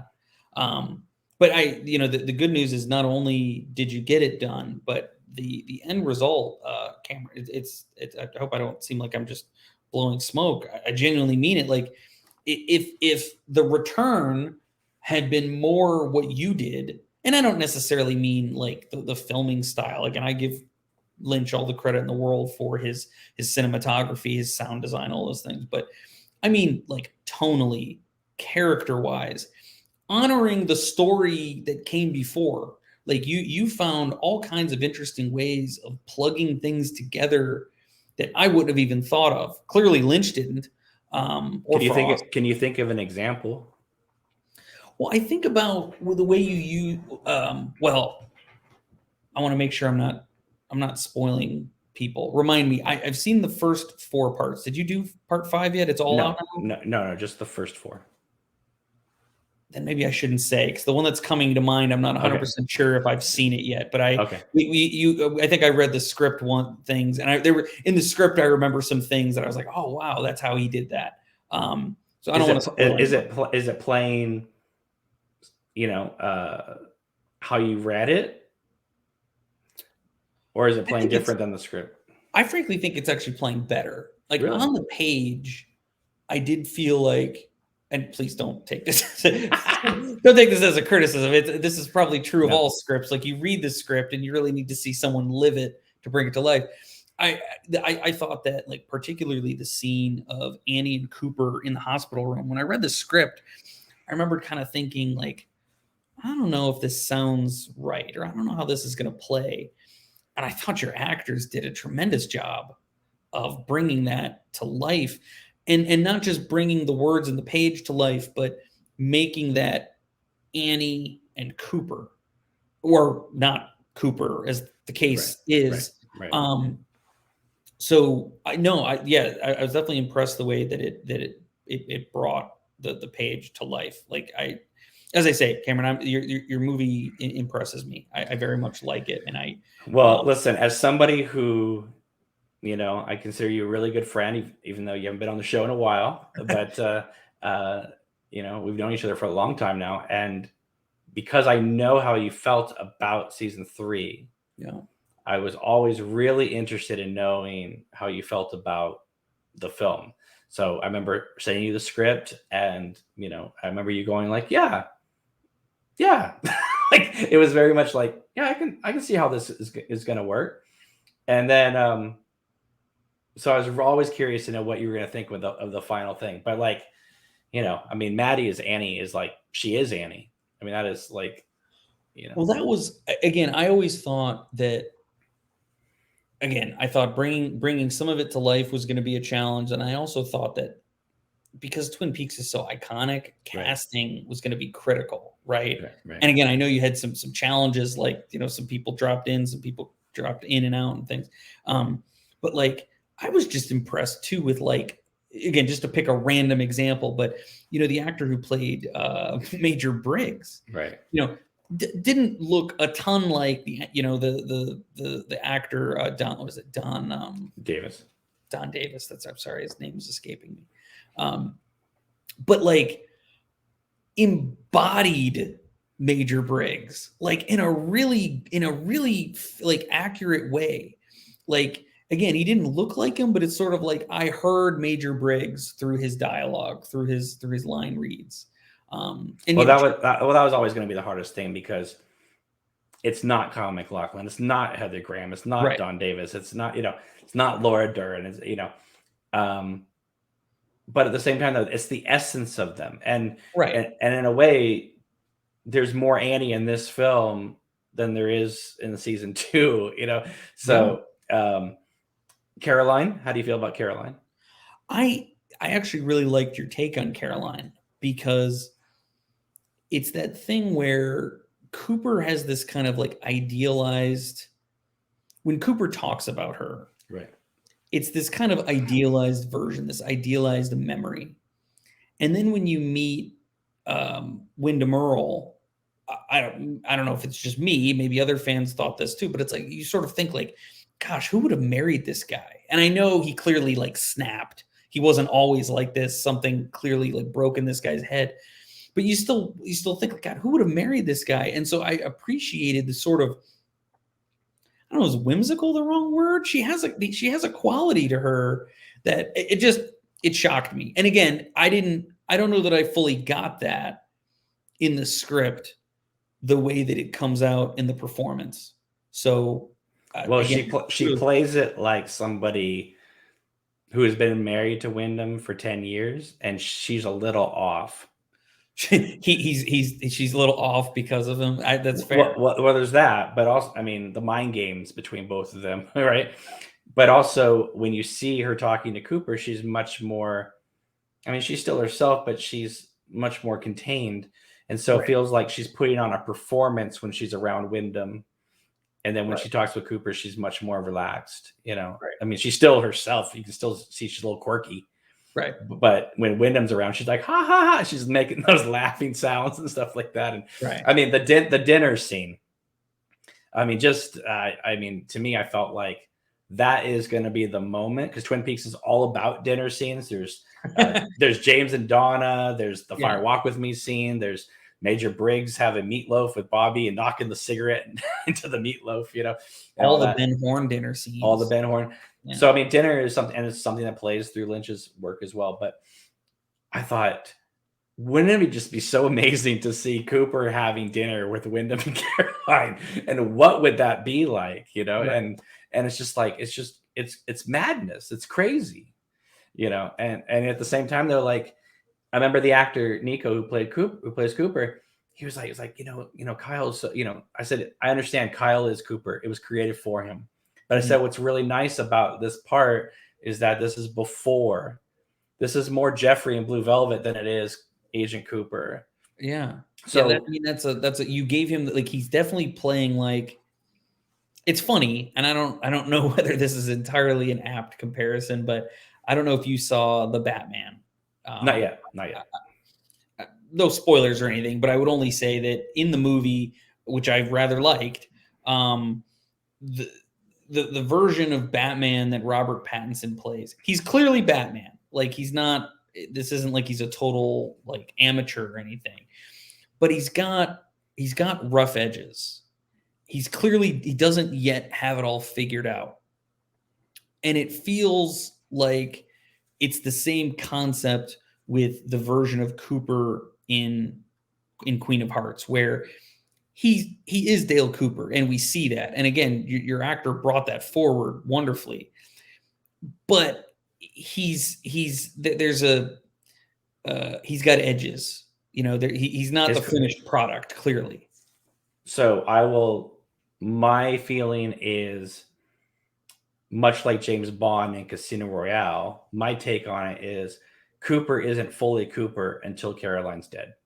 That is almost one of the final things that makes him go, I'm not going to wear my heart on my sleeve anymore.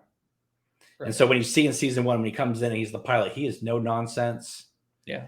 You know, I mean, obviously the pilot takes place a few years later, but you can see that this is him years later.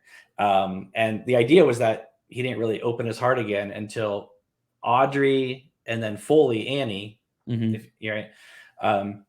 And so when Annie in the hospital says, you know, what do you think the girls were saying behind my back at Miss Twin Peaks? They were talking about, you know, what's that girl, Audrey? Right. Yeah. And it's like this meta joke of like, okay, right. Yeah, I'm this replacement for Audrey. But at the same time, though, yes, it's a meta joke, but it's true because the whole town would have known about him and Audrey. They're dancing together at the Great Northern. Yeah. You know, he rescued her from One-Eyed Jacks. Yeah. Right. The whole town would be a buzz that Audrey Horne, who is the town rich girl, is seeing Cooper. There'd be all sorts of rumors. I saw Audrey come out of Cooper's bedroom late at night. What was she doing in there? Right. They're all, you know, there'll be all these kind of things in there. So it's like, it's a meta joke, but it also, I mean, Annie comes in the first day and immediately is almost like whisked off her feet by Cooper on her first day into town. She has no idea anything about his background. And another thing I explored in that scene is, you know, he warns, I mean, obviously it's the doppelganger, but still it's a version of Cooper. He warns Donna, Shelley, Audrey that Wyndham Earle's in town and their targets. Doesn't say a thing to Annie about it. He's on a boat with her, kissing her in public. He knows Wyndham Earle's stalking him. Doesn't tell her 1 second that like my ex-partner's in town hunting me and everyone I care about. Tells the other girls, doesn't tell Annie. And that's why she says to him in the scene, you didn't warn me, right? And that's a problem. You know, it's you know, I guess I never really thought about that because I mean, again, the scene in the movie, she says that, but I guess I never really thought back. He doesn't. I mean, part of that is too, it works no matter what. But I do remember like Wyndham Earle focused on those 3 other women, the 3 other girls. Well, he sends them the poem, but it's the Caroline poem, and it's all being set up to who's going to win Miss Twin Peaks and who's going to be the Queen of Hearts, really, right? And so it's like, but when Wyndham Earle sneaks up behind Annie and says, you know, I will help you, and kidnaps her at the thing, right? It's like she wasn't aware that this could be happen to her, right? And that's why the opening of Queen of Hearts 2 is Norma at her bedside, because never once in the finale is Norma running around going, where's my sister? She's dealing with Ed and Nadine and, you know, her memory coming back, and she's you know, snapping with Big Ed at the fireplace, and it's like, your sister's kidnapped, right? And it's much like Shelley and Red and Bobby in season 3. It's like this idea of when it comes to men, you know, everybody else gets put on the back burner. So it's like, I wanted Queen of Hearts to begin with Norma still wearing the clothes from that night of being with Big Ed, but waiting at Annie's bedside, basically out of guilt. Yeah. You know? Yeah. And that's why she's in such a hurry to kind of get out of there. She's like, well, I'm glad you're okay. You know, I got to go. Yeah. And it's like, she can't deal with the ramifications of the fact that she was a judge at the Miss Twin Peaks contest. Her own sister got kidnapped in front of her. And then she went back to her boyfriend's house. Yeah. Right. So anyway, I don't want to keep you forever, but I do want to read this. So this is from Take the Ring. We all know that YouTube channel. Jeremiah has been a co-host on this channel and videos before. Anyway, he wrote this today based off the whole David Lynch Cannes Film Festival debacle that happened this week. He wanted me to read this to you guys. So just hang on. Here we go. So he writes, hello, Cameron and O&A fans. I just want to apologize for defending the integrity of journalism the other night. Basically, he said that thing about Variety and believing their sources.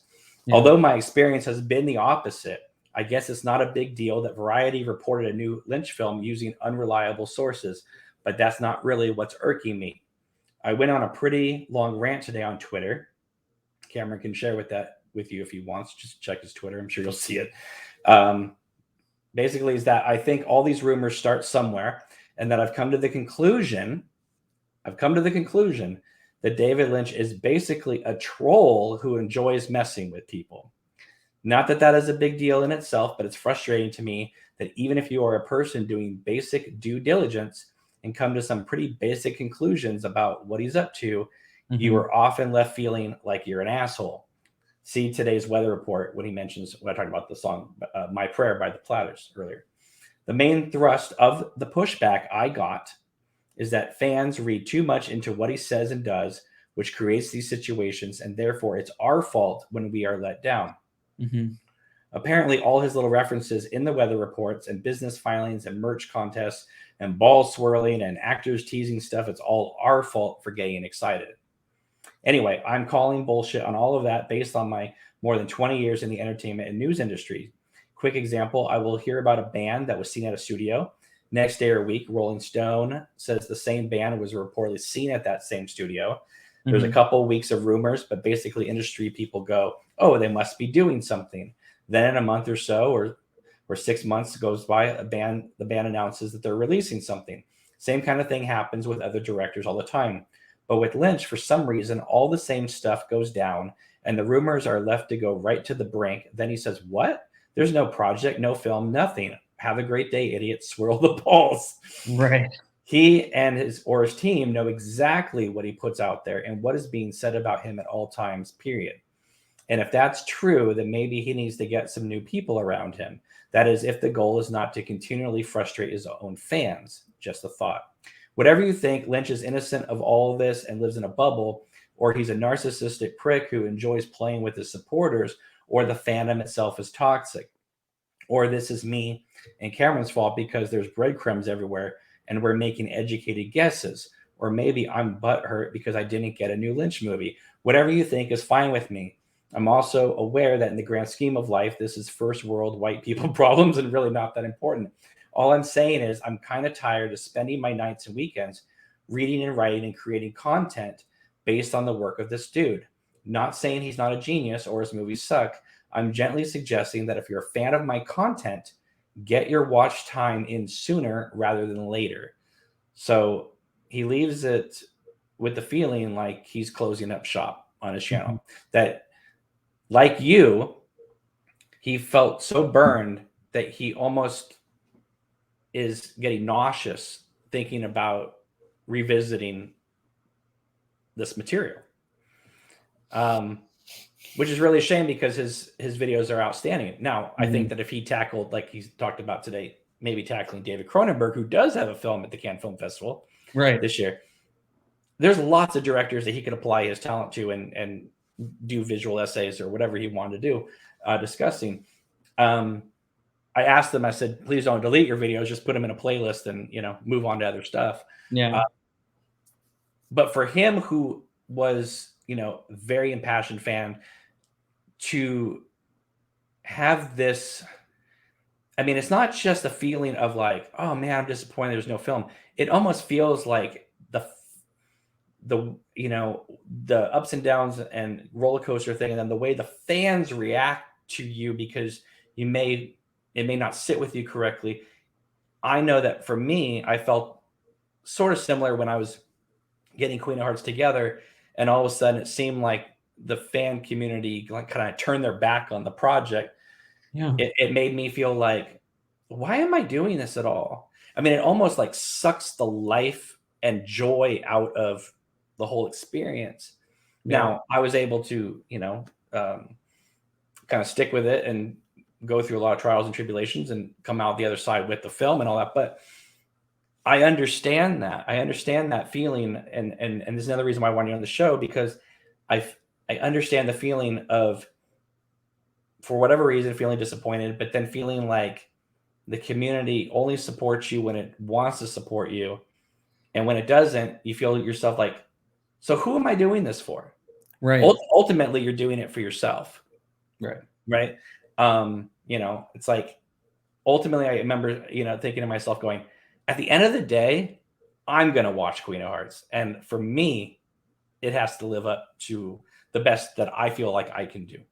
Right. You know, I feel like if I did that, if you build it, they will come. Right. Right. But I understand this because I saw a lot of people like push that, you know, are well known and, you know, the fandom community pushing back on him today, who, you know, a week ago, they were celebrating this guy. But because he felt burned in one aspect, all of a sudden it's like, if you don't praise Lynch as an absolute genius 100% on camera and off camera, you're not really a fan. Well, that's, I mean, that I can absolutely empathize with, because that's largely where I felt when the return ended. As much as the material itself kind of really spun me for a loop, it was also that, like, the way I was just sort of watching the fandom fawn over it, and I knew they didn't understand it. Like, when you talk, it's like, oh, he's a genius, and oh, I guess it all makes sense now. I'm like, you have no idea what you just watched. Like, I know you don't. I am confident of that. And that if you even tried to criticize it, it was just, well, you don't get it. Like, you're not smart enough to get it. I the fandom was probably part of why I kind of stepped away too, because I just couldn't. It just drove me bananas that, like, it seemed like I was the only one who felt that way. Like, I sort of felt like I was ostracized. No, I mean, nobody like said anything to me, and you were always you were always very even handed in kind of your take. Again, just as you've been tonight, like, you recognize there are flaws, but you sort of appreciate the whole as opposed to specific things.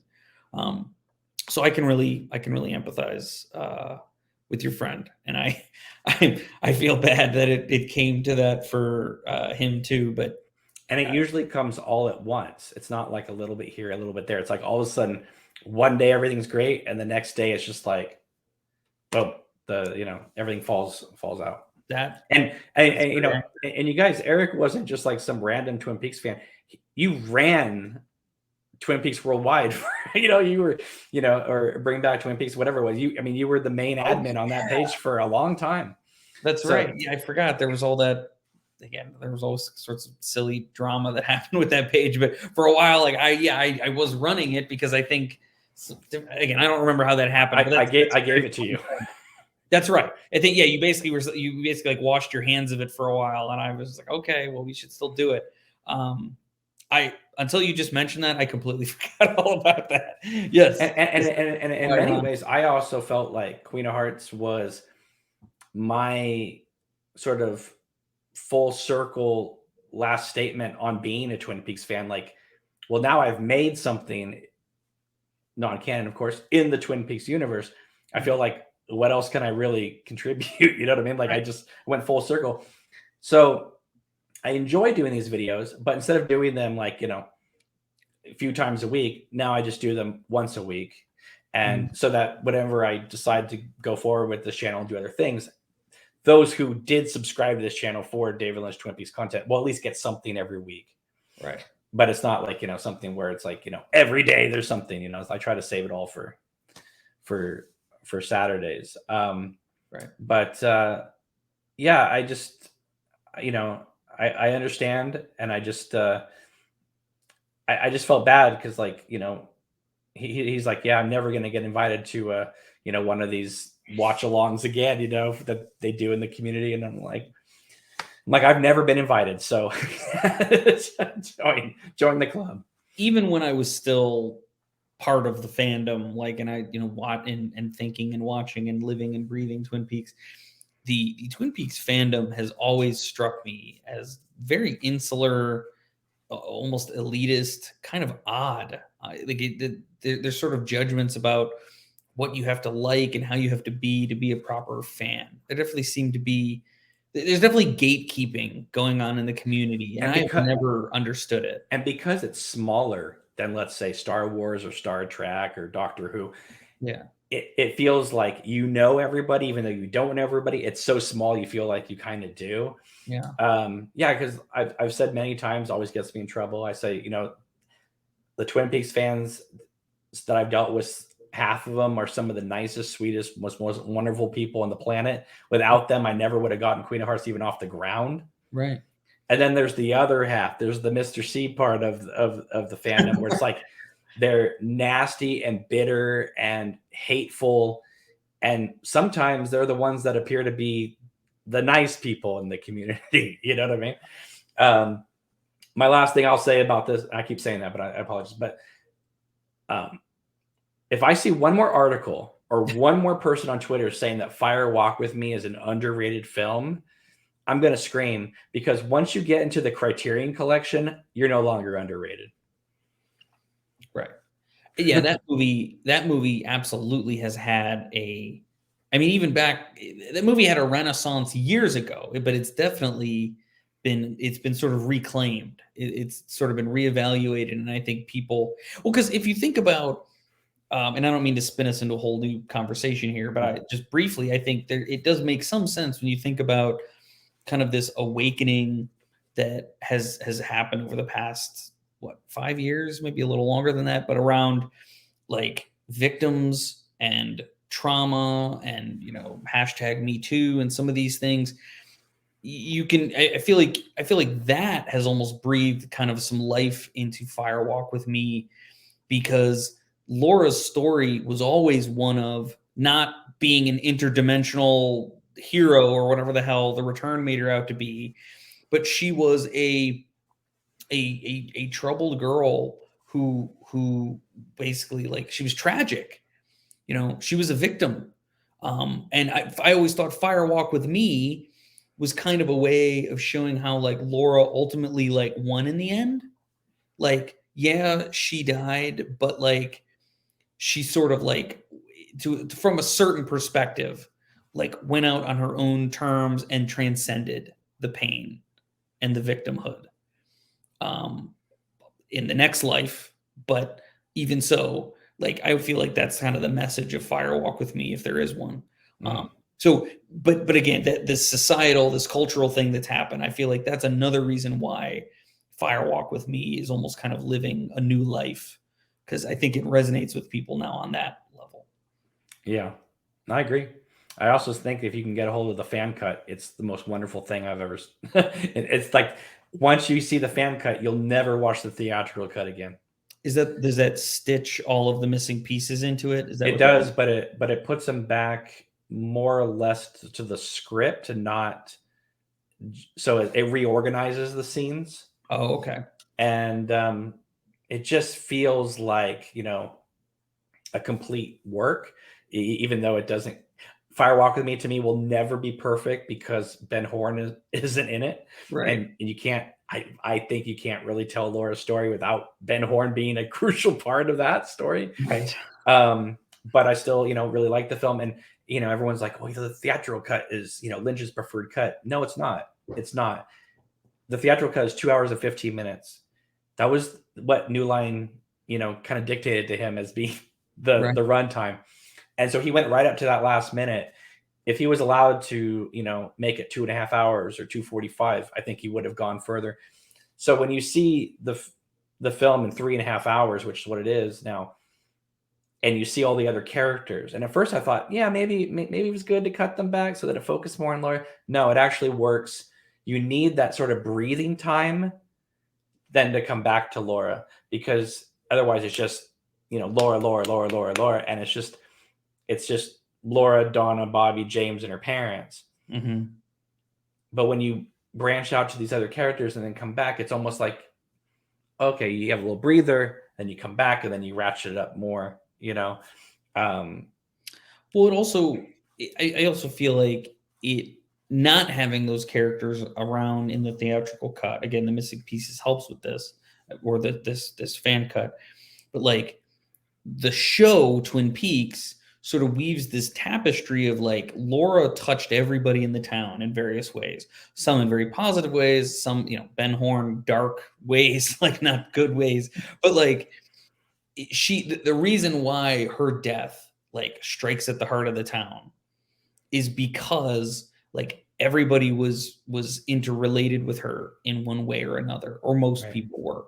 Right. So by the movie sort of really again, you can understand why the movie focuses on Laura. Sure. It really is her story. You can get that makes logical sense, but by losing that connective tissue, I don't know. You sort of think like when you watch the series, then they feel like different people to me sometimes. Well, it feels like Laura doesn't really.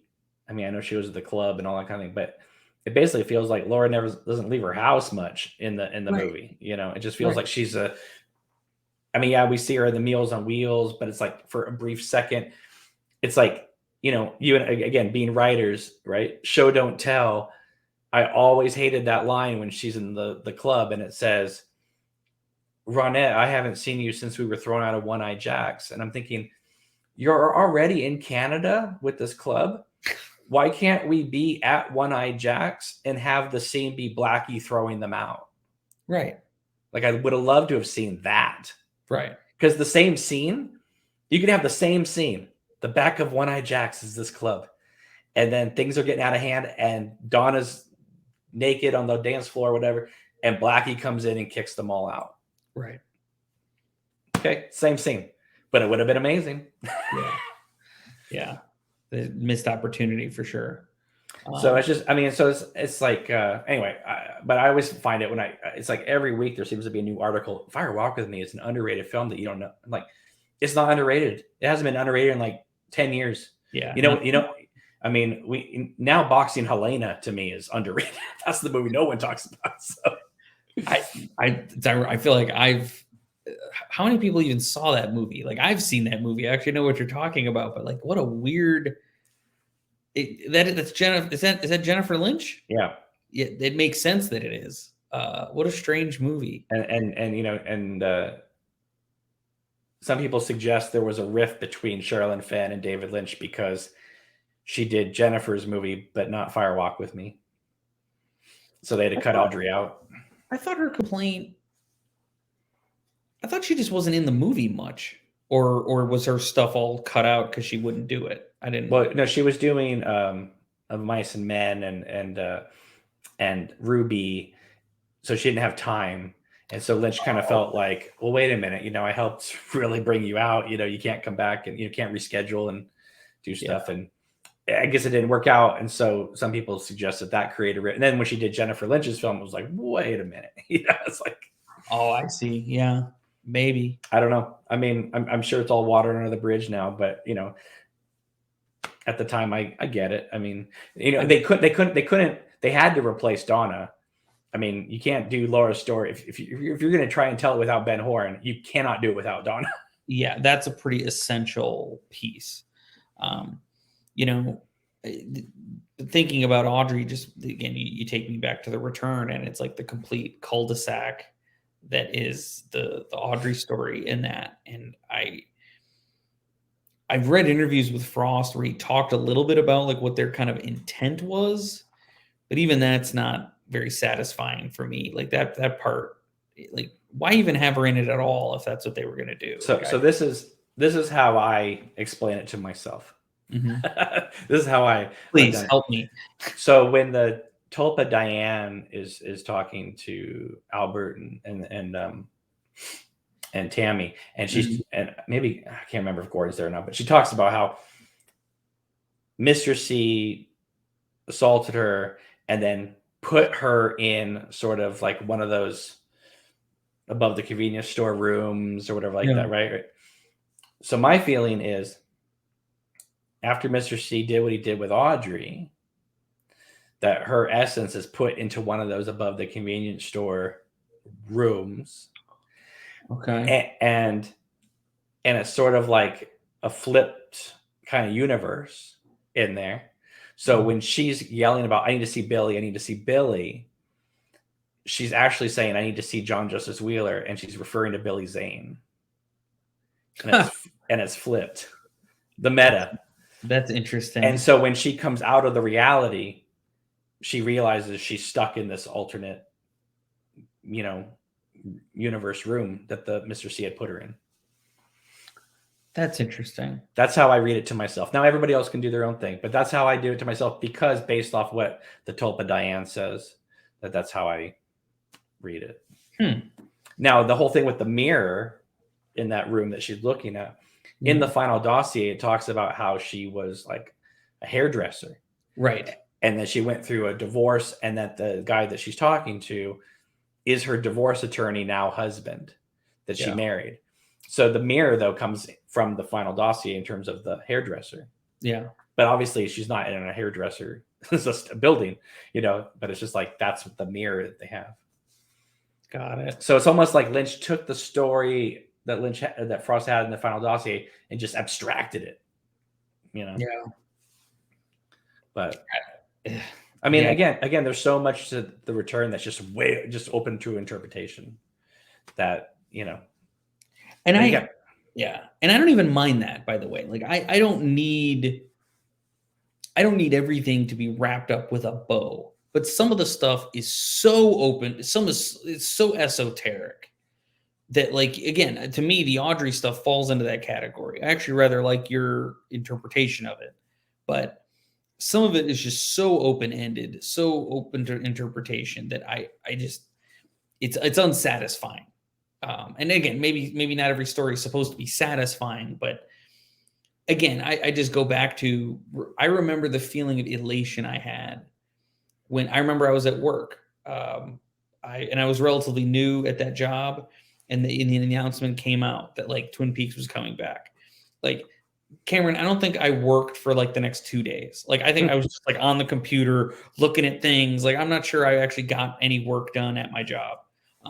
I was just so happy. And so I always sort of go back to that feeling, and then just the sort of the feeling that I then had when it was over, of just being like, this is what they did. Like, they act like they had a chance. Like, how many shows have gotten this chance, like, to come back and finish the story, or do, tell stories with these characters again? Like, how many? There aren't many. Like, Star Trek is actually an example, right? Like, they got canceled, they had a fandom, they were able to come back and do movies eventually. But, they're one of only a handful of examples, and that's what they did with it. And that just drives me nuts. Well, when Firefly came back as Serenity, they wrapped up the story. Right.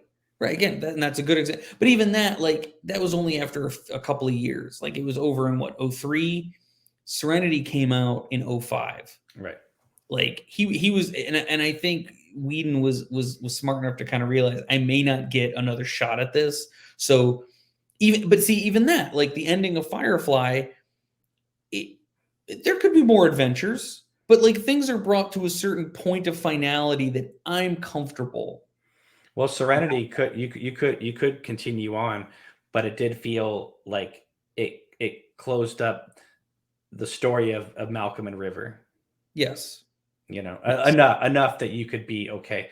And I liked how the movie took place 8 months after the show, to suggest that there were other adventures and people went their own way, and Nara was back on her place with the girls that she said she was going to. Remember, at the end of the series, she says, "I'm leaving the ship." Yeah, so the movie begins with her already off the ship. Like, I like that. Right. Now, this isn't to say that we just wanted season 3 to just be a complete nostalgic fest. Of course not. Right. I feel like, and I understand they wanted to do something new.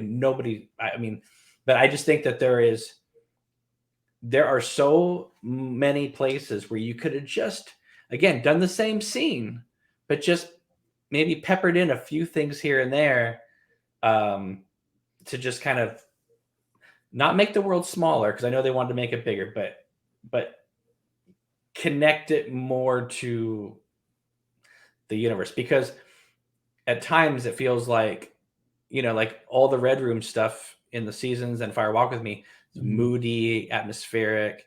Yeah. And then in season 3, it's just like, it's Walmart. It's just brightly lit. There's no mood to it. Right. Well, just think about what it is about Twin Peaks that grabbed everybody, right? Obviously, it was the mystery. It was, okay, there's this small town, this girl is murdered, but Like she's got secrets. There's things that come out about her that we didn't know. But through that, you then learn about this town. There's a guy there's a guy who's been pining after this woman who's married to a guy in jail. There's drug running going through the town. Oh, the girl who was murdered was doing drugs. Her boyfriend was selling drugs for this other guy. It's like there's all this stuff going on in the town that's interesting that we like. You know, there's the land deals and Ben and Catherine are having an affair. But you're forgetting the most important thing. What connected it all was Badalamenti's music. And the music too, right? And the music, I think, in many ways, yes, the story, but it was the mood, it was the music, because you felt like you were in the town, you were in this mysterious place. And then season 3, again, it was a choice. It was a creative choice to not have as much music in there. Right. But I just mean, the reason I bring up all those plot lines is like, I fully, again, it had been 25 years. It makes perfect sense that what was going on 25 years ago, like that's done. That's done, or, you know, there may be slight threads of it that are picked up, but like there'd be new situations and new characters. You know, maybe there's new crime problems and new secrets and new affairs, whatever the case might be. But like that wasn't like Twin Peaks hardly feels like a place in The Return to me. I mean, we really only spend time in the sheriff's station, in the Double R Diner a little bit. You know, there's some there's like those random apartments where like Donna's little sister and that dude are like, they're like hiding, and they're hiding in the woods. Like there's these weird things that happen, but it's like Twin Peaks doesn't feel like, Twin Peaks felt like a place. It felt like a town where there were people, and you know, there was milling about and people around. I also feel like The Return feels very desolate. Like there's only the people in the scenes. Some of those scenes in like the Roadhouse have a sense of like of atmosphere, but even those, even though they have crowds in them, because those scenes stylistically are like set apart, and people are always referring to other people in situations that we never see or understand really, like, but it never feels like, oddly enough, the place that has the most sense of place would be like Dougie's house and, you know, Vegas, which is sort of funny because if there was ever a town that doesn't really have a place like home or a feel like, you know, Vegas is just such a transitory. I think one of the reasons why it was done that way is because, again, they were so nervous about things getting out there, plot things getting out there, scripts getting out there, that only Kyle was allowed to see the whole script. Everybody else only got their scenes. Yeah. And so, like, even Sherilyn Fenn said that she wasn't even aware until she saw the show that she had a son. And it's like, I understand they want to keep things secret, but maybe she would have played her role differently if she knew she had a son. Yeah. Do you know what I mean? Yeah. So it's like all these characters, it's like they meet up, they're either by themselves or they're with one other character. So you don't really have like Ben Horn talking to, you know, Hawk or, you know, whatever like that, because then it runs the risk of that scene getting out to the public. So it's like everybody's got these isolated stories where nobody crisscrosses each other that much. Right.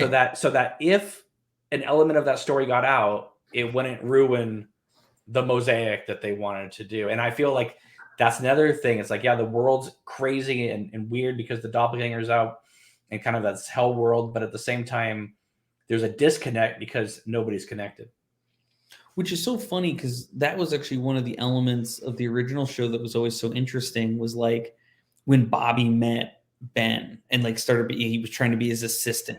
Like those were two characters that hadn't really, I don't think they really had talked once, like in like the entire first season. And then in season 2, like they kind of start to cross each other. Playing a bugle for him in the. Oh, okay. Well, that's fair. But like none of that, I think that adds to the sense of community and the sense of place. Like that's what people, there was, I can't remember where Jerry Seinfeld said it, I can't remember if it was just an interview or if it was like on Comedians in Cars Getting Coffee, but he said something about how, successful shows, one of the things that they do is they've got a place. Like he's like on Star Trek. There was the bridge. Everybody came together. They were on the bridge. This is where we solve our problems. We have conversations. We do things. He's like my show. Like there was my apartment, or there was like the diner. We'd all get together there. In Twin Peaks, I think the town broadly served that purpose, but there was the Double R Diner, there was the Great Northern. While those places exist in the Return, like no one gathers there. Like there's no sense of place in any of that stretch of parts. And I think that matters. I think that hurts. And I think, frankly, to me, what I loved about Twin Peaks was the sense of place, the feeling like this is a real town. These people are all there together doing things. There's a football team. Nadine's, throwing linebackers around. Like this is a place like I enjoy being a part of, even if as an observer. I think what you're saying is true.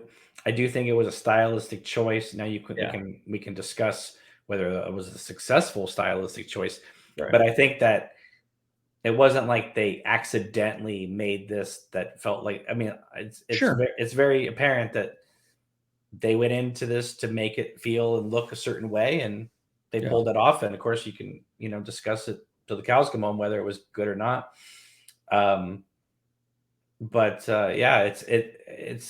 It gets me always thinking like, well, why did they make this particular choice? Why do they think this was the most beneficial way to go? Is this, they feel like this is where the characters would be, or do they feel like, well, this is new enough where I can bring something of myself today without having to worry about continuity of yesterday, and all that.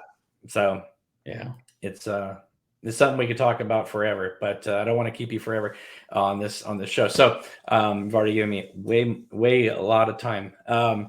So where can people find you on Twitter? Is that your primary place? Yeah, I'm mostly on Twitter these days. I'm at Neo Myers. Haven't even really we haven't done Plateau TV in forever. I always tell people we got to get on and do it. I changed jobs. So I have a new job too. Moved. My kids are getting older. It's one of those things. I mean, you're gonna start bumping into this too, man. I know Mr. C's getting bigger, probably being a bigger handful. But he understands. He says, "Are you doing a show tonight, Dad?" So he gets it. Yeah. Before my son was born, my daughter would ask me that question. Like they'd watch it sometimes, like because when we would do them live and stream them, like they would just kind of put them on in the other room, and so she got a kick out of watching me. But yeah, no, I get it. But that's just at Neo Myers on Twitter is where folks can find me. Yeah. So not only did I finish my film in a pandemic, but also with a kid. So which is astounding. Like you deserve some credit for that, if for nothing else. Well, let people know about your books too, because you got books on Amazon. Yeah, I wrote some books some years back called Titan and Titan: The Dark Path. I used to have a site for them, but again, some of that just sort of fell off. Some of that fell off. But weren't you working on a third one? I had kind of an outline for a third one. I actually, I have another idea that I'm working on, but it's not. It's still just sort of outlining it, putting it together. Again, I feel like I'm that cautionary tale of like, as you get older and you have kids and you've got a career, like some of the things that you like to do, you fall off with. I still do love writing though. So I think about that third book a lot. It's not another Titan book. It'd be a new book, a new idea. If you just do a little bit every day, over time, it will add up. That's absolutely, you're not the only one. What is it? Robert Cargill. He was like the co-writer of Doctor Strange. Austin native too. He also wrote on Ain't It Cool News for years. He did. I've loved his reviews.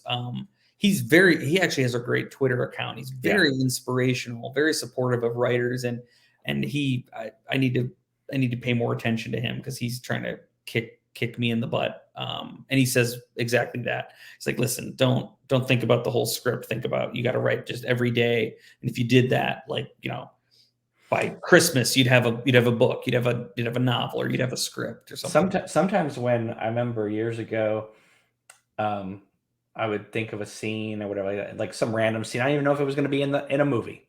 Yeah. I'm not even talking about Queen Art, just like something else or whatever. Sure. And I would just randomly write that scene, and maybe that scene doesn't survive the thing, but maybe a couple lines survive, Yeah. and you just never know till you put pen to paper. Yeah.